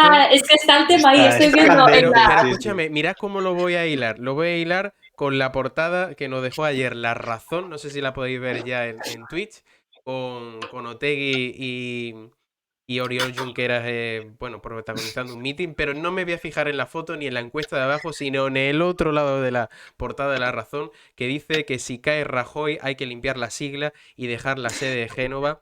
Frank Cristóforo nos proponía, incluso ayer también Nacho, la idea de que si vemos a Rajoy en el banquillo o siendo culpable y todo esto es un cúmulo para el PP, la idea de llegar a ver la situación de que el PP tenga que regenerarse o incluso cambiar las siglas, como dice el titular, o la misma sede. ¿Vosotros veis previsiblemente, pues, en un medio largo plazo, bueno, también después de conocer las elecciones en Cataluña, en qué queda el PP, si hay sorpaso de Vox? Sí. ¿Vosotros veis una regeneración, un nuevo PP, o creéis que este partido que ya lleva pues, unos años importantes, que ha gobernado este país, ya no va a optar a cambio de siglas o cambios de ideario, de imagen? No sé cómo lo veis. Yo otra refundación, porque PP ya venía de Alianza Popular, no sé si la veo clara, porque también creo que Pablo Casado ya desde que tomó las riendas del PP ha intentado como desvincularse, ¿no?, de esa parte más corrupta. Si os fijáis, todo lo que ha pasado con Cristina Cifuentes, Casado no ha dicho nada, incluso cuando empezó a gobernar, si no recuerdo, a gobernar en el PSOE, perdón, si no recuerdo mal, él mismo criticó a la gente que había ejercido corrupción dentro de su propio partido. Entonces él como que se está desvinculando. ¿Qué va a pasar? Yo creo que es difícil decirlo porque el PP está mal en muchos sentidos, pero lo que pueda pasar en Cataluña no creo que pueda tener un impacto tan grande como lo que pueda pasar con Rajoy, porque al final el PP ya viene de una situación mala en Cataluña. Entonces, bueno, pues para ellos sacar otra vez 4 diputados va a ser un éxito y sacar 5 va a ser un festival. No se plantean ir más allá, ¿no? Pero yo no les estoy refundándose de nuevo, simplemente porque también creo que Pablo Casado ha sabido hacer bien esto de, oye, yo soy una persona que reconoce los errores que he cometido en mi partido, desvinculo, yo no estoy a favor de esto, y al final también puedo decir, vamos, Mariano Rajoy es un registrador de la propiedad en Santa Pola. Sí, fue presidente del gobierno, pero oye, en pasado, ¿no? Que esto es una cosa que hemos visto muchas veces en la política española, no es lo más valiente, pero a lo mejor sí que es lo más inteligente, patada y a seguir. Pero yo creo que la verdad, una medida de cosas, pero o sea, también pienso que una refundación no lo veo, no la vería lógica. También es porque venimos de unos años en los que al Partido Popular le salía un caso de corrupción al día. Y aún así no se ha refundado, no ha cambiado, ha sabido, entre comillas, salir más o menos airoso, más o menos, de situación, quitando la pérdida de votos y quitando... Pero bueno, no se ha hundido. Lo que yo creo que sí que debería, y esto ya voy a entrar en un tema más de marketing, es Génova. Es cambiar Génova. Es decir, hoy en día, para España en general y para los madrileños en particular, ¿no? Génova es corrupción. Es donde se gestaba todo. Entonces, estoy de acuerdo con Julio en que Casado lo ha hecho bien, no ha sabido desmarcarse, ¿no? Ha sabido decir... De hecho, no sé quién ha sido el Partido Popular, ayer o hoy, dijo que si alguno de la plana actual del Partido Popular tenía algo que ver con la trama Bárcenas y tal, que estaba fuera. Que sin ningún problema acatarían todo lo que viniese, que estaba fuera, tal. Eso yo creo que lo ha sabido hacer bien y que por ello, entre comillas, aunque veamos a Rajoy sentado en el banquillo, se librará. Pero creo que sí es necesario, no una refundación, pero un cambio de imagen real, es decir, de imagen de marketing, de puro marketing, ¿no? Yo, por ejemplo, yo me mudaría de Génova si fuese el Partido Popular, es que es lo que haría. Me cambiaba de ubicación y quizás me iba, yo que sé, a Moratalaz. Pero que los ciudadanos vean un cambio más marketing, más de marca. Porque para que deje de asociarse. Nada de refundación de nombre, ni de imagen, ni de plasmar el ideario. Más que nada porque es como, por ejemplo, ayer hablaba con Pipe, que estuvo en el foro. Es que yo no ubico muy bien a dónde está el PP. O sea, hay veces que critica muy duramente a Vox, pero luego lo necesita para ciertos pactos presupuestarios, por ejemplo, en Andalucía o en la Comunidad de Madrid. Entonces... no solo, como tú dices, imagen de institucional, del lugar en donde están físicamente, que ahí detrás de la sede hay una trama de corrupción, sino también es desde el punto de vista de colocar al PP, de saber dónde está el PP. Yo voy a llevar un poco la contraria en algunas cosas. En primer lugar, creo que hay un tema en cuestión que es el liderazgo de Pablo Casado. Más que la cuestión de la refundación o de Génova, me parece que... una hostia importante en las catalanas, entiéndase por hostia reducir la representación que ya tiene, porque caer a 3 de los 4 que tiene, 2 por Barcelona y 1 por Tarragona, sería, vamos, una catástrofe para el Partido Popular a mi juicio, porque implicaría que siguen cayendo a pesar de que Ciudadanos pierda 20 escaños, 25 escaños, los que pierda, que sigan cayendo a pesar de que Ciudadanos también caiga, debería hacerles pensar algo. Y ser superados por Vox, que yo es algo que doy por hecho, la verdad. Y además venimos de la debacle desastre del País Vasco. Entonces, son 2 derrotas muy duras seguidas, antecedidas de otras 2 derrotas bastante duras. Una extremadamente dura, en mayo o en abril, no recuerdo cuándo fueron, y una pequeña recuperación en noviembre, pero a costa de que, bueno, que hay Ciudadanos, ellos crecieron algo, pero algo. Tampoco es una locura. Quiero decir, tienen una representación bastante mediocre para lo que debiera Sí, ser. bueno, crecieron Popular. algo, pero tienen a 20, casi 30 escaños a Vox por detrás, que es el enemigo a batir, Entonces, supuestamente. podría ser un golpe extremadamente duro y además podría darle un impulso a Vox a nivel nacional muy fuerte y podría acabar de poner en cuestión por completo a Pablo Casado. Porque Pablo Casado habrá cambiado ya tantas veces de estrategia como derrotas ha tenido. Cada vez que tiene una derrota cambia de estrategia y vuelve a caer derrotado y vuelve a cambiar de estrategia. Y vuelve a caer derrotado. Siempre, permanentemente. Entonces, no sé si un líder del partido de la oposición va a soportar tantas derrotas consecutivas y tan dolorosas todas ellas, porque el País Vasco fue durísimo. Quiero decir, durísimo. Sí. Entonces, en base a eso, a mí me parece que va a caer. Y por el otro lado, sobre la refundación y este rollo, me consta que en el Partido Popular hay mucha gente que piensa en una refundación y que trabaja activamente para esa refundación. Pero no una refundación sobre el Partido Popular, sino esa refundación del centro derecha, concentración nacional, bla, bla, bla, de José María. Gente dentro del Partido Popular que trabaja activamente para eso. Y gente que no está dentro del Partido Popular y también trabaja activamente para lograr eso. Entonces, Yo creo que es muy difícil ya que el votante que estaba descontento del PP porque le faltaba más y que se ha ido a Vox se vuelva al PP. es que no es volverse al PP. Es que si sacan adelante lo que pretenden, que lo dudo mucho, sinceramente, esto ya una especie de reunificación para luchar contra el gobierno socialcomunista. No sé si me explico.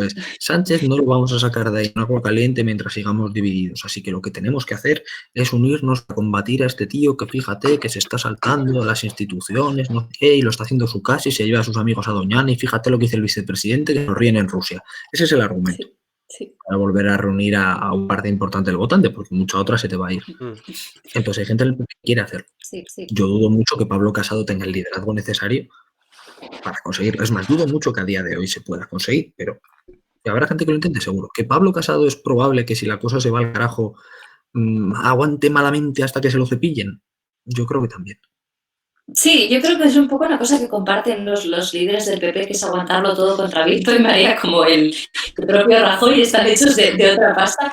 Pero sí que es verdad que el PP yo creo que ha perdido bastante el foco en este último año, porque ha estado muy pendiente de todo lo que dice Vox y todo lo que hace Vox, porque a ellos creo que les interesa quedar como una derecha. Bueno, tú comentabas ya prácticamente más un centro derecha, más moderada, porque claro, Vox les ha venido bien a la hora de mostrárselo, como comentaba, más moderados, pero han perdido el foco porque están todo el rato constantemente pendientes de lo que dice Vox y de lo que hace Vox para quedar ellos como los buenos de la película. Y luego se olvidan, ¿no? Como comentaba Fernando, que los acaban necesitando para otra cosa. Entonces, hasta que el PP no se centre y no diga queremos hacer esto y queremos ser esto, creo que lo van a tener un poco complicado.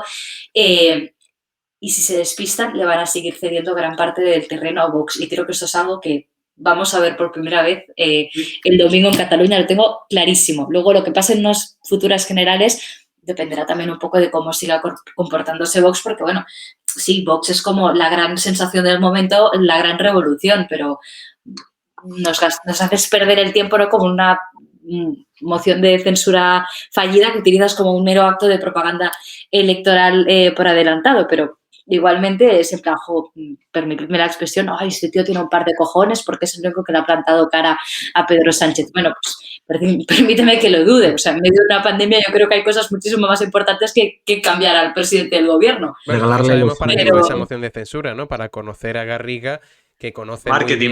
Claro, marketing. Fue un acto de campaña electoral. Claro.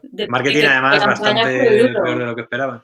Yo creo muy brevemente, y te dejo, Fernando, porfa, es muy breve. Sí. Me recuerda el PP actual a los primeros años de Pedro Sánchez cuando estaba Podemos y no sabía bien cómo tratarlo, cómo encararlo. Puede ser. Todavía me dijo un amigo que el PP parece que sigue existiendo por inercia. Entonces, yo creo que esa es un poco la sensación.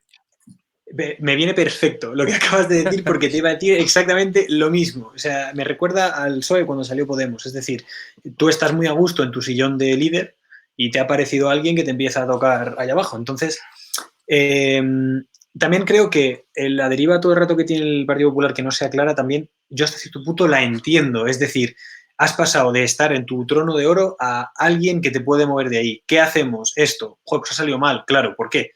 Una cosa que yo creo que es muy clave es que Vox salga cualquier idea. Es decir, mañana sale X ley y tú ya sabes qué va a opinar Vox. aunque Vox no haya dicho nada, pero tú ya sabes qué va a decir Vox, porque Vox lo tiene marcadísimo, Bueno, marcadísimo. yo no me esperaba lo de los presupuestos, no, lo de los fondos europeos. Ya, es verdad, ahí nos cayó la boca todo. Ni ellos tampoco se lo esperaban. O sea, Sí, yo hablé con algún votante de Vox y me dijo que no entendía muy bien el porqué, pero que sería por algo. Fíjate el matiz, ¿no? En plan, bueno, pero por algo será. Y bueno, pero vamos, que lo que yo creo que es que al ser el Partido Popular un partido más moderado respecto a Vox, hay ciertas cuestiones en las que no se pone de acuerdo o simplemente no sabe qué decir o no sabe cómo actuar, porque tienes que agradar a mucha otra gente que duda. A los que votan a Vox y punto. Pero el Partido Popular ha traído y se ha llevado a bastante movimiento de gente. También quería matizar una última cosa, es que España sigue siendo un país en el que cuando las cosas realmente van mal, se acaba votando a dos partidos. Y lo vemos en las estimaciones de voto de pospandemia, a nivel general. ¿Quién ha crecido muchísimo? El Partido Popular. ¿Quién? El bipartido. Ay, perdona, Fernando, que te corté. Sí, no. No, era simplemente eso. Lo que más ha crecido a comparación de elección, o sea, mejor dicho, de encuestas previas al COVID, es el bipartidismo en sí. Es decir, la mayoría de las encuestas en promedio da casi los 200 escaños, superando los 200 escaños, al PP y al PSOE. Cosa que antes en absoluto lo veíamos. Veíamos incluso que casi la mitad de los escaños lo ocupaban la suma de las 3, 4 fuerzas políticas nuevas del momento, ¿no? Ciudadanos, Unidas Podemos, Vox, ahí estaba también por ahí Más País, pero ya se ha cambiado la cosa totalmente. Claro, que al final es la vieja confiable, ¿no? Es digamos, ¿quién va a tener más bagaje? Al que no le guste Pedro Sánchez pensará, casi en su mayoría, hablo evidente, pero ¿quién puede, digamos, generar una pandemia? O sea, lo que es fácil de pensar es, ¿quién ha estado muchos años en el gobierno? ¿Quién ya sabe cómo funciona esto? La gestión, ¿no? O sea, también te digo, se nota en los partidos, en los programas políticos. Yo en las últimas elecciones me lo estuve viendo y los programas políticos del PSOE y Partido Popular tienen 550 puntos. Y los de Ciudadanos, los de Vox, los de Podemos tienen 100. 100, 150. Hay cosas, hay fantasías como pues, regalaremos batido de chocolate a todo el que pase por la sede. Es decir, hay cosas que son simplemente utópicas, que tú las ves y quedan muy bien, pero luego ves realmente quién ha estado ahí, quién sabe qué se puede hacer y que no, que eso lo estamos viendo un poco en Podemos ahora, ¿no? Que Iglesias demanda ahora al gobierno cosas, oye, usted ya es el gobierno. Lo que le pasa es que ahora se está dando cuenta de que hay cosas que no puede hacer, porque simplemente así funciona la sociedad. Entonces, extrapolando un poco a lo que viene siendo España en general, yo lo veo bastante claro, el hecho de que el Partido Popular haya subido mucho, el PSOE está estable, ¿no? Dentro de lo que cabe, la imagen del PSOE se ha podido ver bastante tocada y sigue ahí. ¿No? Que al fin y al cabo el bipartidismo se acentúa en tiempos en caída libre, quiero decir. Claro. También no creo que esté estable, sino que creo que la fluctuación de voto que se está dando desde Podemos hacia el PSOE compensa la cantidad de gente que se está pudiendo ir a la abstención, algunas personas que pueden estar volviendo a Ciudadanos, que tienen un crecimiento lento, muy lento, pero sostenido durante casi toda la pandemia. Sí, yo creo que del gobierno de coalición quizás Podemos se ha llevado la peor parte, ¿no? Porque han querido como hacer tanto, pues hoy no me salen las palabras, pero ha querido hacer tanto acto de presencia con tantos anuncios súper marketingianos que al final se les ha vuelto absolutamente todo en contra. ¿Y qué han conseguido? No han conseguido nada, han conseguido hundirse la reputación, tener mala imagen, que se hable de cosas que nada tienen que ver con lo que podría estar haciendo el gobierno. O sea, ¿por qué no estamos hablando de la ley trans y sí que estamos hablando de la niñera de Irene Montero? Quiero decir, quizás es un ejemplo, pero al final han conseguido que se ponga el foco. O por ejemplo, perdona que te interrumpa, el ingreso mínimo vital, o sea, los problemas que está causando y cómo se vendió a bombo y platillo, que incluso podría ser una ayuda buenísima para la gente que está en la situación de la pandemia pues, con dificultades, tal. Y ahora mismo, o sea, es que no se está gestionando, o sea, es que no está llegando ese ingreso mínimo y tal. Y es lo que tú dices, Fernando, a la hora de tú presentar un programa electoral, lo que vendes es gestión. Y veremos a ver cómo le queda el programa electoral a Podemos dentro de 3 años. Pero es que ni los ERTEs, y es que toda la cuestión, por ejemplo, de casas de apuestas, del superministerio de consumo y tal, ¿en qué quedó? en que no hubo apuestas deportivas cuando el deporte estaba prohibido. Durante 2 meses. El tema de las apuestas yo creo que nos da para un foro entero. Yo me estoy apuntando a los foros, ¿eh? Voy por lo de la apuesta, el iberismo. El Ministerio de Consumo es una de las cosas que más daño le ha hecho a Podemos en todo lo que llevan de legislatura, ¿no? Porque al final es, o sea, Alberto Garzón, que a mí me parece muy buen tío, o sea, yo os confieso, anécdota o vivécdota, como la queráis llamar, yo cuando trabajaba en Ciudadanos coincidimos con Alberto Garzón en el hotel en el que nos estábamos alojando y yo me hice una foto con él, yo le dije, mira, y Alberto, yo estoy haciéndole la campaña al otro Alberto, pero me caes muy bien y que tengas muchísima suerte. Alberto Garzón es una persona que ha estado ahí toda la vida, joder, que era coordinador federal de Izquierda Unida, ¿no? El tío dando la cara ¿Qué ha hecho en toda la vida? diputados, o sea, él ha estado, y a mí me parece muy bien que tenga un ministerio. Ahora también os digo, ostras, realmente un ministerio, no una secretaría de Estado. Mirad cómo a Yone Belarra le han dado algo. No, o sea, un ministerio que además solo tiene 2 competencias, que son las del juego, ojo, online, porque el juego presencial, ya sabéis, Presencial. entre las comunidades autónomas. Y luego le vamos a dar también, creo que son derechos de los consumidores o seguridad alimentaria, que se lo hemos quitado a sanidad. O sea, me pareció una estupidez totalmente innecesaria.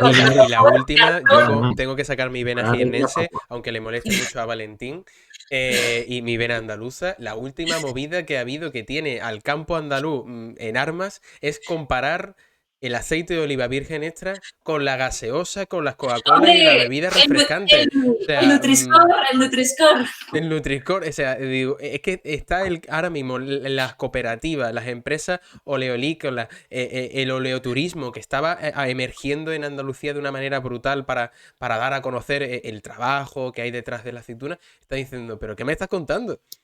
Pero si tú lo que tienes que estar en pos de este producto que es sano, que es ecológico, que es historia viva de este país, ¿verdad, Dani?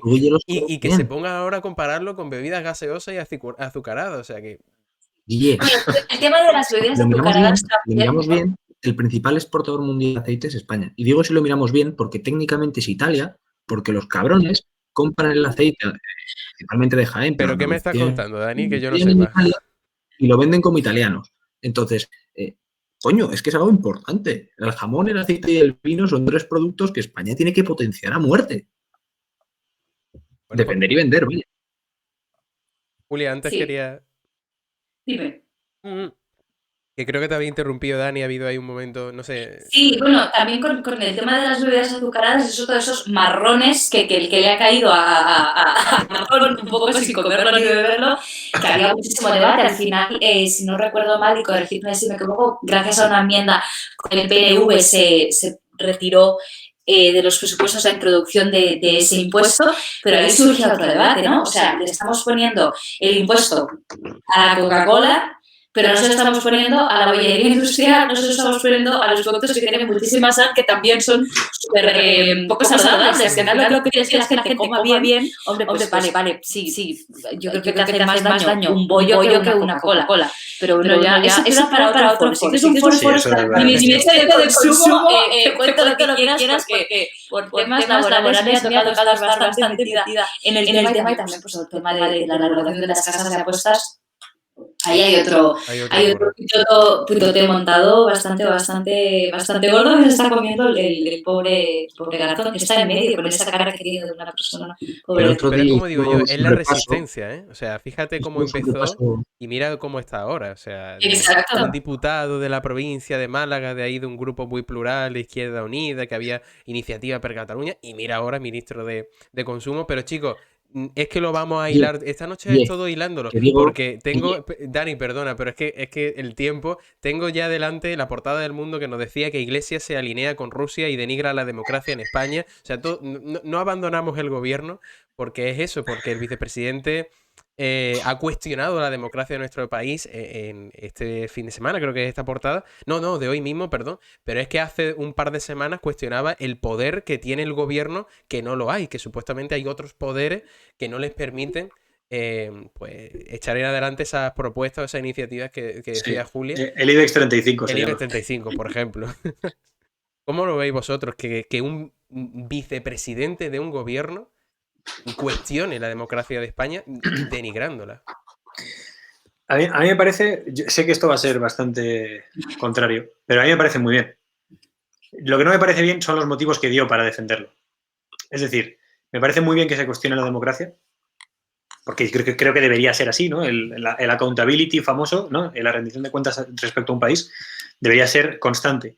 En mi opinión, no hay una democracia tan pura y tan pulcra como se cree, como ha dicho Carmen Calvo, ¿no? Para empezar, mientras el poder político tenga mano en el poder judicial, no lo habrá. A mi modo. Pero el ejemplo que puso, ¿no? El ejemplo que puso Iglesias de mientras haya presos políticos en este país, no habrá una democracia real. Yo creo que precisamente por el tipo de, porque sí que la hay o que sí que tenemos algo de ella, un ciudadano de España cumplió un delito y como tal se le asignó una pena. Es decir, no veo gesto más democrático o más real que ese, que es el que ha puesto Iglesias para criticarlo. Yo soy muy pragmático, sabes que estás cometiendo un delito, lo cometes, adelante con las consecuencias. Como si yo mañana me voy a robar una barra de pan. Sé que me va a caer. Sí me parece bien el hecho de que se cuestione la democracia, porque si no se cuestiona la democracia no avanza. Pero no me parece bien qué ejemplo se puso para cuestionarla. Dani.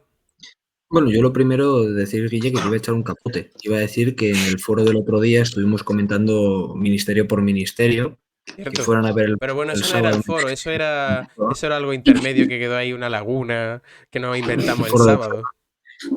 Y ahí hablamos del Ministerio de Consumo, pero a ver, sobre lo de Iglesias. A mí me parece que si tú estás en el gobierno, tú lo que tienes que hacer es cambiar las cosas y consideras que la democracia no es plena para llevarla a término.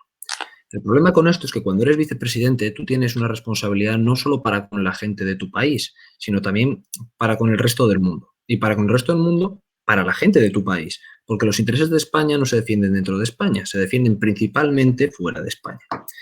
Entonces, la reputación de un país y lo fiable que es un país es algo esencial y básico a la hora de negociar absolutamente cualquier cosa fuera de nuestras fronteras. La política exterior, por definición, tiene que ser constante, siempre. Puede haber variaciones, pero tienen que ser siempre progresivas y poco a poco. ¿Cuál es una de las cosas, y hay justificación para esto, pero no la explico que es muy larga, cuál es una de las cosas que más mató a España? Que Felipe González fuera terriblemente europeísta y de repente llegara a ganar y diera un vuelco brutal atlantista. Que sí, que estaba lo de Perejil, Chirac y cómo nos ayudó Estados Unidos con ETA y bla, bla, bla, lo que quieras, había sus razones. Pero ese giro brutal en la política exterior lastró a España, probablemente todavía la lastra a día de hoy. Y después la vuelta a Zapatero, vuelta a Europa, vuelta a dejar de espaldas a Estados Unidos, incluso hacerle un feo terrible, una falta de respeto a la enseñanza estadounidense por parte del presidente del gobierno de España. Entonces, esos vaivenes afectan terriblemente a la política exterior de España. No es normal que España tenga el poco peso que tiene en el mundo, teniendo en cuenta su posición a nivel geoestratégico, a nivel de turismo, a nivel de comercio, a nivel incluso de la potencia de su armada y de cómo colabora con multitud de organizaciones internacionales en misiones de paz, etc. Con las acciones que hacemos en el mundo, el poco peso que tenemos se explica principalmente por la incoherencia continua de nuestra política exterior. Y cosas como estas sirven para eso, para dar descrédito a nuestro país y que posteriormente, cuando toque ir y hablar, digan, pero tú de qué coño hablas si tienes presos políticos, lo dice tu vicepresidente. Que no es lo mismo que lo diga un líder de la oposición que tu vicepresidente, ¿eh? Exacto. Exacto. Julia. No, yo es que me he ido un poco del tema porque en otro lado está habiendo un debate ahora mismo, porque bueno, ya sabéis que están debatiendo los candidatos en TV3, que bueno, que sepáis que TV3 ya se ha autoasignado el titular de que gracias a este debate seguramente va a ser decisivo en la participación, o sea que, en fin, bueno, sus delirios, que lo veo yo no lo dudo, pero que tanto como que vaya a afectar no tengo tan claro. Y ha surgido el debate del tema de la lengua, pero bueno, al hilo de lo que comentaba Dani, yo creo que también es importante que seamos coherentes y constantes en la política exterior y creo que es algo que hasta la fecha no hemos conseguido, pero yo creo que también porque emitimos demasiados mensajes y de nuevo el gobierno de coalición no está ayudando a que nuestra imagen en el exterior mejore o simplemente exista, porque yo creo que hay muchos países que ni siquiera saben quién es Pedro Sánchez. Porque si el presidente dice una cosa, el presidente dice otras, en plan, bueno, ¿quién tiene razón? ¿Quién está diciendo lo que realmente opina el gobierno? Y eso es, pero claro, de nuevo son temas que tenemos que resolver dentro y que no hace falta que la prensa, ¿no?, sepa que nuestro gobierno pues tiene crisis internas, porque al final yo en estas semanas he leído muchos titulares de ministros de Podemos acusando a ministros de peso de otra cosa, en plan, no tendríais que ir todos a una. Y también se meten de por medio, perdona Julia, hasta los grupos parlamentarios. Es decir, el grupo parlamentario de Unidas Podemos dice cosas que no tampoco están muy de la cuerda del mismo ministro que están de Podemos en el gobierno. O sea que... habla como si fuera ministro. Pero porque yo creo que yo leí un libro, no me acuerdo cómo se llama, que tenía en portada, era de un politólogo, y tenía en portada una frase que me hizo mucha gracia, que era: la derecha nació para gobernar y la izquierda para estar en la oposición. Y puede tener razón o no, yo no creo, pero se nota mucho que el gobierno de coalición que tenemos en este caso, más que un gobierno de coalición, son dos partidos que se han juntado. Es que no es lo mismo, porque al fin y al cabo no es un gobierno de coalición. Es yo opino una cosa y el PSOE, en este caso, frena a Podemos a que no la haga y se conforme con otra. Yo critico esto que han hecho, entonces al fin y al cabo se crea una inestabilidad a ojos externos, ¿no? Como habéis dicho vosotros, que a nivel exterior les da una imagen deplorable, de que no hay unidad. De hecho, a ver, esto lo empeora, el gobierno de coalición tal y como está sus dinámicas internas, pero viene de bastante lejos. Viene de bastante lejos toda la situación. Y cuando tú preguntas a gente de exteriores, cuando tú preguntas a gente de defensa, en ponencias, en cursos, incluso en momentos en los que te pueden dar cierta información sensible, no reservada, pero sensible, ¿no? Y tienes una cierta confianza para que digan cosas. Tú preguntas, la respuesta que dan a periodistas, a amigos, a todos es siempre la misma. Bueno, lo consensuaremos con Europa. Hombre, ya, pero tú no vas a Europa a ver lo que dicen el resto y después veo cómo me pongo.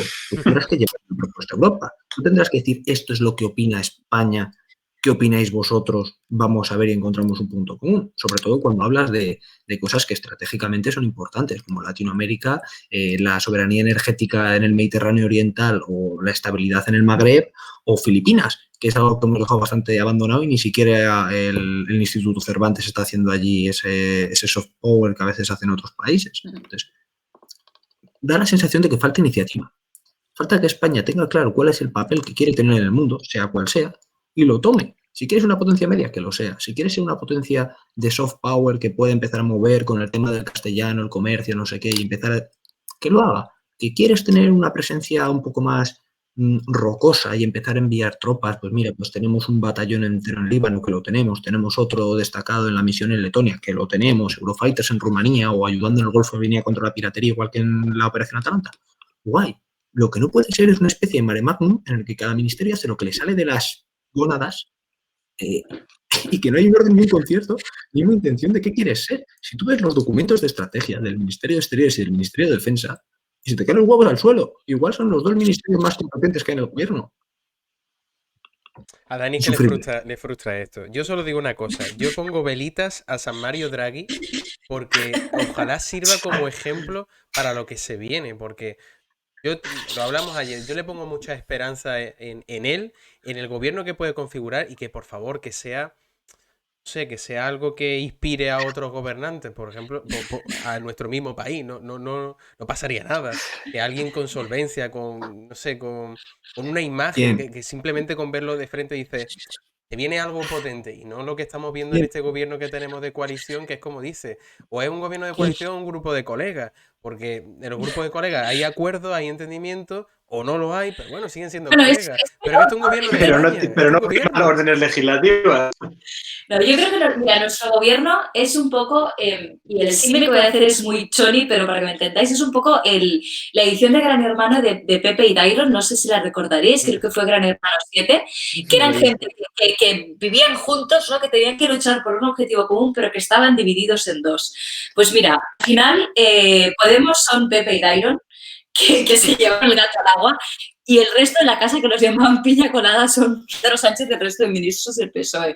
Y creo que si no arreglamos los problemas internos, difícilmente seremos capaces de solucionar los problemas que tenemos como país. Pero también les digo, demasiado bien nos va para cómo están las cosas. Que al final Italia tampoco es que esté en muy buena situación, tampoco creo que vaya a estar en muy buena situación por mucho que Draghi se ponga adelante, porque al final a Conte le pasó exactamente lo mismo que a Pedro Sánchez, que se le vino encima un marrón que es que no sabía por dónde le daba el aire.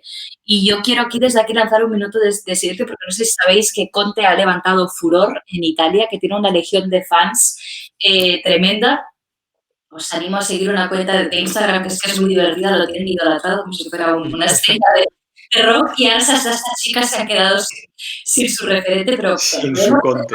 Sin su Conte, bueno, es que ese señor que comparecía cada 2 por 3 y aquí también, quiero decir que Italia tampoco es que sea una situación muy buena y tampoco sé hasta qué punto un nombre muy potente como el de Draghi va a poder contribuir a salvar las cosas. Si sigue Berlusconi, ¿en qué situación va a estar Italia si sigue Berlusconi? Es que he puesto yo un ejemplo. Yo simplemente eso, que quería poner la esperanza en Draghi por eso, como un gestor, que el salvador del euro, como le decían. Digo, bueno, quizá, no sé, remonte Italia y Italia vuelva a ser ejemplo también para muchos países, pero esta vez de manera positiva, no como... Y no sé en qué va a quedar la cosa. ¿A quién pones en España, DJ? ¿El qué? Es que... ¿A quién pones en España que tenga un perfil parecido? Uf. Bueno, chicos, si os parece, vamos a pasar a la porra en Cataluña. Vamos a ir cerrando. No lo sé, Dani. No, ahora mismo no sabría decirte porque... un gestor para España. Eso que proponía Cayetano Álvarez de Toledo de un gobierno de concentración, así con gente transversal. Amancio. Oye. Hombre, sí, por favor, Amancio Ortega. Amancio Ortega o Botín, ¿no? No estaría mal, ¿no? Pero me hace mucha gracia porque siempre caemos como en los grandes nombres, ¿no? Y a lo mejor, yo que sé, tienes por ahí a una persona que no la conoce nadie, pero que a lo mejor es un genio en el mundo de la academia, pero oye, como no eres el dueño de Inditex, nadie se va a acordar de ti. Castells, el académico español más citado del mundo. Castells. Seguro que además no está en el gobierno, ¿no? Así le damos otro ministerio. Como el que tiene. No está en el gobierno. Que tiene uno, sí. Ay, qué bueno. Bueno, chicos, si os parece, vamos a ir cerrando y como dije ayer, a partir de esta semana, hasta el último foro, voy a ir pidiendo sus previsiones de lo que va a ser el resultado del próximo domingo en Cataluña. Así que si os parece, vamos a ir pidiendo la palabra a cada uno de vosotros y voy a empezar por Dani. Así que Dani, te toca mojarte. Yo voy el último. ¿Cómo? Yo voy el último. Ah, tú eres el último. Bueno, pues te voy a pasar por Julia. Así que voy a ir pidiéndote los números en función del número de escaños que actualmente tienen los partidos políticos de mayor a menor. Y entonces empezamos por Ciutadans. Pues con todo el dolor de mi corazón, yo creo que van a quedar en 12 escaños. Es un poco duro de decir, pero creo que el panorama... Estás siendo optimista, ¿eh? Hay gente que le ha puesto 11, o sea, no te preocupes. Yo le voy a poner 11 también. ¿Esquerra Republicana? A Esquerra le voy a dar 30. Creo que por ahí van a ir los tiros. Lamentablemente, Pere Aragonés es una persona que a mí me parece que tiene cara de buena gente, que a lo mejor lo hubiera hecho muy bien sin ser vicepresidente, pero que no arrastra mucho voto. Aún así, veo que es la fuerza independentista que mejor va a quedar situada el domingo. ¿Junts? A Junts le voy a dar 28. A mí Laura Borràs no me gusta y creo que al electorado independentista tampoco. Ahora les gusta menos Chacón, que se va a quedar fuera, lamentablemente. ¿PSC tendrá el efecto Illa o no?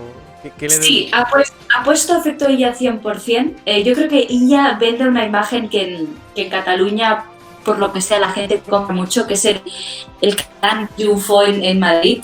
Lo de triunfar lo digo entrecomilladamente, ¿no? Pero este señor era alcalde de su pueblo y se lo llevaron de ministro. Un ministerio que normalmente es muy tranquilo cuando no hay pandemia.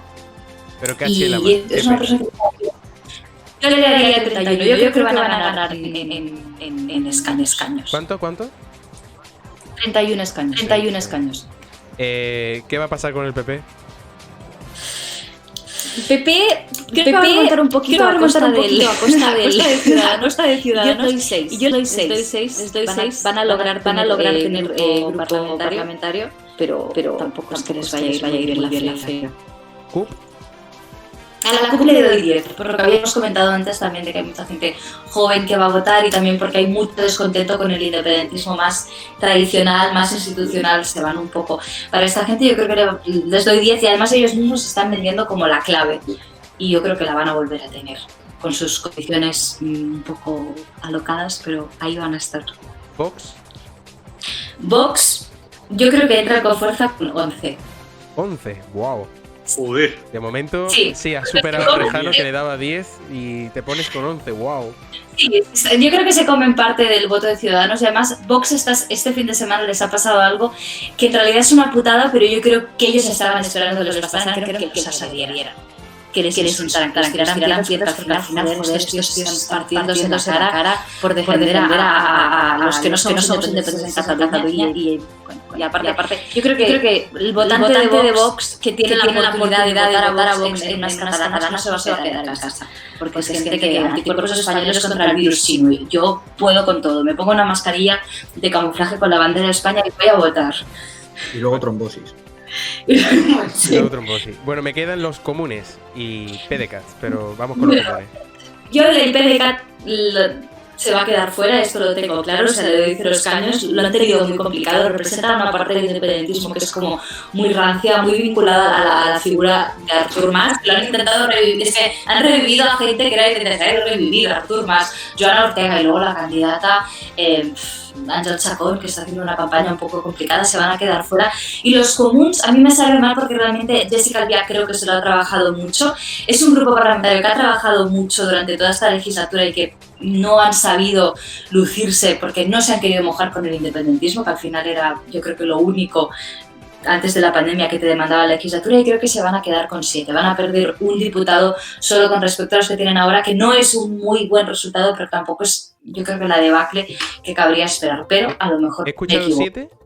7, sí. 7. Vale, pues esa sería la porra de Julia. Vamos contigo, Fernando. Y empezamos por Ciutadans. Yo no aseguro sumar 135. Bueno, luego, no te preocupes, luego hablamos por WhatsApp y te lo corrijo. Y digo, vale. oye, te falta por aquí o te sobra, tío. No. Perdón, Ciutadans. Yo Ciudadanos le voy a dar 11. 11. A mí me gustan en Cataluña, pero o sea, he leído sondeos y he leído encuestas con 7, con 6. Tampoco creo que vaya a ser tan grande la debacle. Pero es que 11 ya me parece una debacle enorme, así que No, sí, no, es que no me atrevo a darle menos, aunque tengo mis dudas. Esquerra, A Esquerra le voy a dar 32. 32. Es que yo creo que basta. Bueno, sí, luego te explico, pero Venga. 32 le voy a dar. Hacemos los números y luego Junts, Sí, luego a Junts le voy a dar 29, 29. más o menos. Sí. me PSC, gusta. Claro, eso es lo que te iba a decir, ¿no? Entre el PSC y Esquerra. Yo es que el PSC le quiero dar 33. 33. Sí. Sí. Mm. Porque es que creo que va a ganar. Es que por escaños creo que va a ganar, porque todo el ruido mediático que está viendo al final creo que le va a venir, y el efecto Illa creo que le va a servir para... Te estoy diciendo un escaño de diferencia, no más, pero 33-32. Vale. Nos vamos con el PP. Yo le doy 6 al PP, 6 al PP. creo, sí. La CUP, No voy a meter más. Yo con la CUP tengo mis dudas porque es un partido que al final nadie sabe muy bien cómo, pero está ahí. Entonces, yo le he metido 9 9. a la CUP. Sí, recuerdo que tenían 4, ¿no? Antes. Creo que tenían 4, sí. Sí, ¿no? Pues sí, yo, vamos, veo su vida, la verdad, en la CUP. ¿Qué pasa con Yo Vox? voto joven. No, yo, Julia, ¿cuánto les has dado tú antes? Yo les he dado 7 y ahora mismo tienen 8. No, Ahora mismo pero, tienen 8. pero me refiero, No, me refiero a no, Vox. bueno. A Vox les he dado 11. Claro, 11, vale. No, yo a Vox les voy a dar 8. 8. Les voy a dar 8, voy a materializar el sorpaso al PP, pero creo que a Ciudadanos no. Vale. Pues vamos con los comunes. También he visto bastantes sondeos y bastantes encuestas, excepto la del CIS, que es la menos fiable de todas, pero le daban entre 8 y 9 escaños, yo le voy a dar 7. 7. Sí, creo que no va a pasar de ahí. Y 7 tienen suerte, la verdad. ¿Y el PDCAT?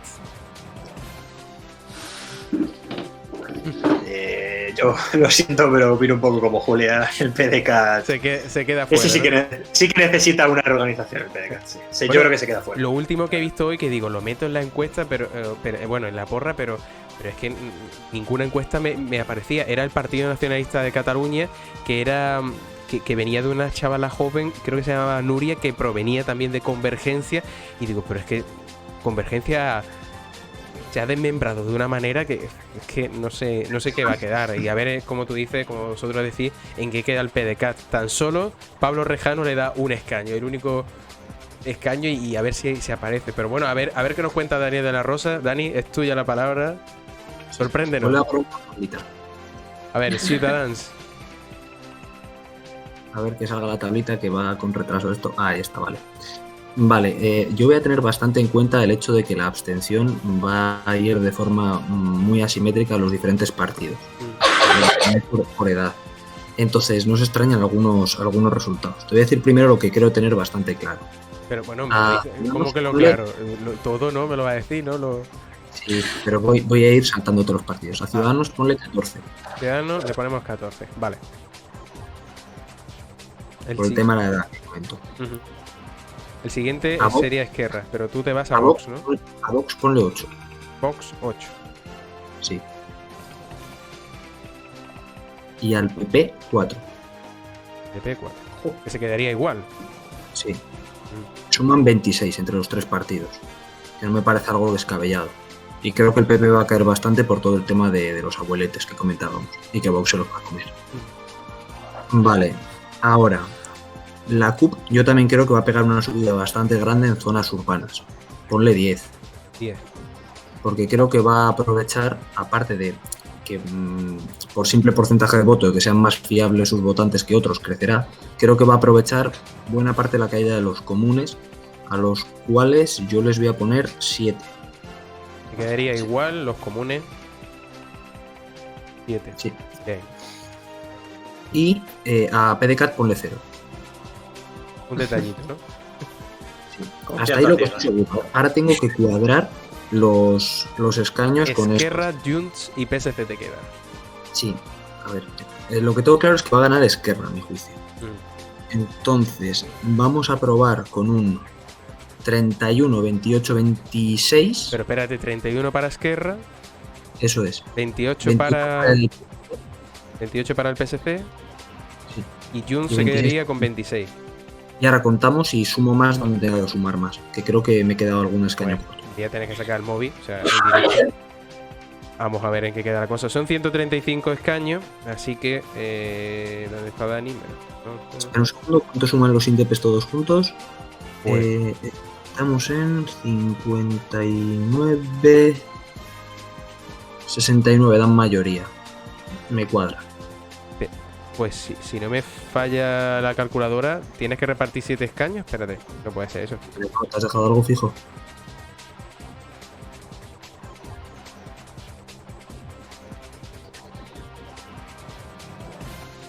No, te lo has dejado tú.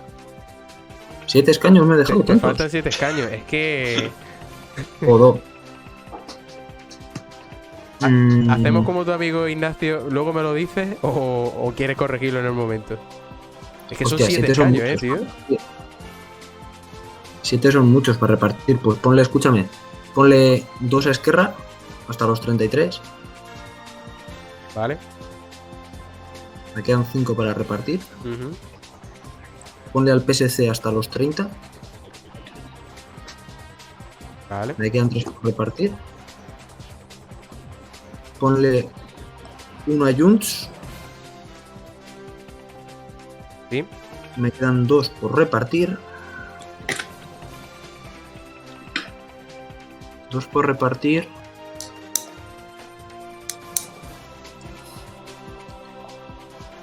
A ver a quién coño se los doy yo. Que no te estás jugando un jamón, ¿eh? O sea que... todavía no sé lo que nos estamos jugando, pero tranquilo, ¿eh? Tú no... Dale otro al PSC. Otro al PSC. Y otro a Vox. Y otro a Vox. Vale, ¿quieres que te lo repase? Como en el cole. Los números bien ahora. 14 Ciudadanos, 33 Esquerra, 27 Junts, 31 PSC, 4 PP, 10 CUP, 9 Vox, 7 Comunes, y nada se come el PDCast. Bueno, pues chicos, ahí quedaría la porra. Es como digo, estoy tramando a ver el que más se acerque a los resultados, a ver qué se lleva, ¿eh? Estoy dándole vuelta a la cabeza. El precio justo. Pero bueno, así se quedaría. Dani, muchísimas gracias. Julio y Fernando, bienvenidos. Muchas gracias por estar aquí en el foro, en este estreno que habéis tenido. Espero que lo habéis pasado bien, os ha gustado, a pesar de los fallos técnicos. Mucho. Muy bien. Volveremos. Bueno, pues chicos, pues si os parece, nos vemos en otro foro, ¿vale? Y bueno, este fin de semana quiero recordar a la gente que el domingo vamos a tener 2 directos. Uno será a eso de las 6 menos cuarto para ver cómo ha ido la jornada y también cómo va el recuento de participación. Y luego, obviamente, estaremos en el directo nocturno de la noche para saber el resultado minuto a minuto, voto a voto y escaño a escaño aquí en el foro de Twitch. Así que muchísimas gracias a la gente que ha estado en el día de hoy. Quiero dar las gracias a John, a Cayeti212, a Carmen, a Tommy Lozano Arce, que se han apuntado al foro y que le han dado a ese follow. Así que muchísimas gracias a los 4 y a la tanta gente que nos ha seguido, chicos. Muchísimas gracias a los 3 y nada, como digo siempre, sed siempre libres.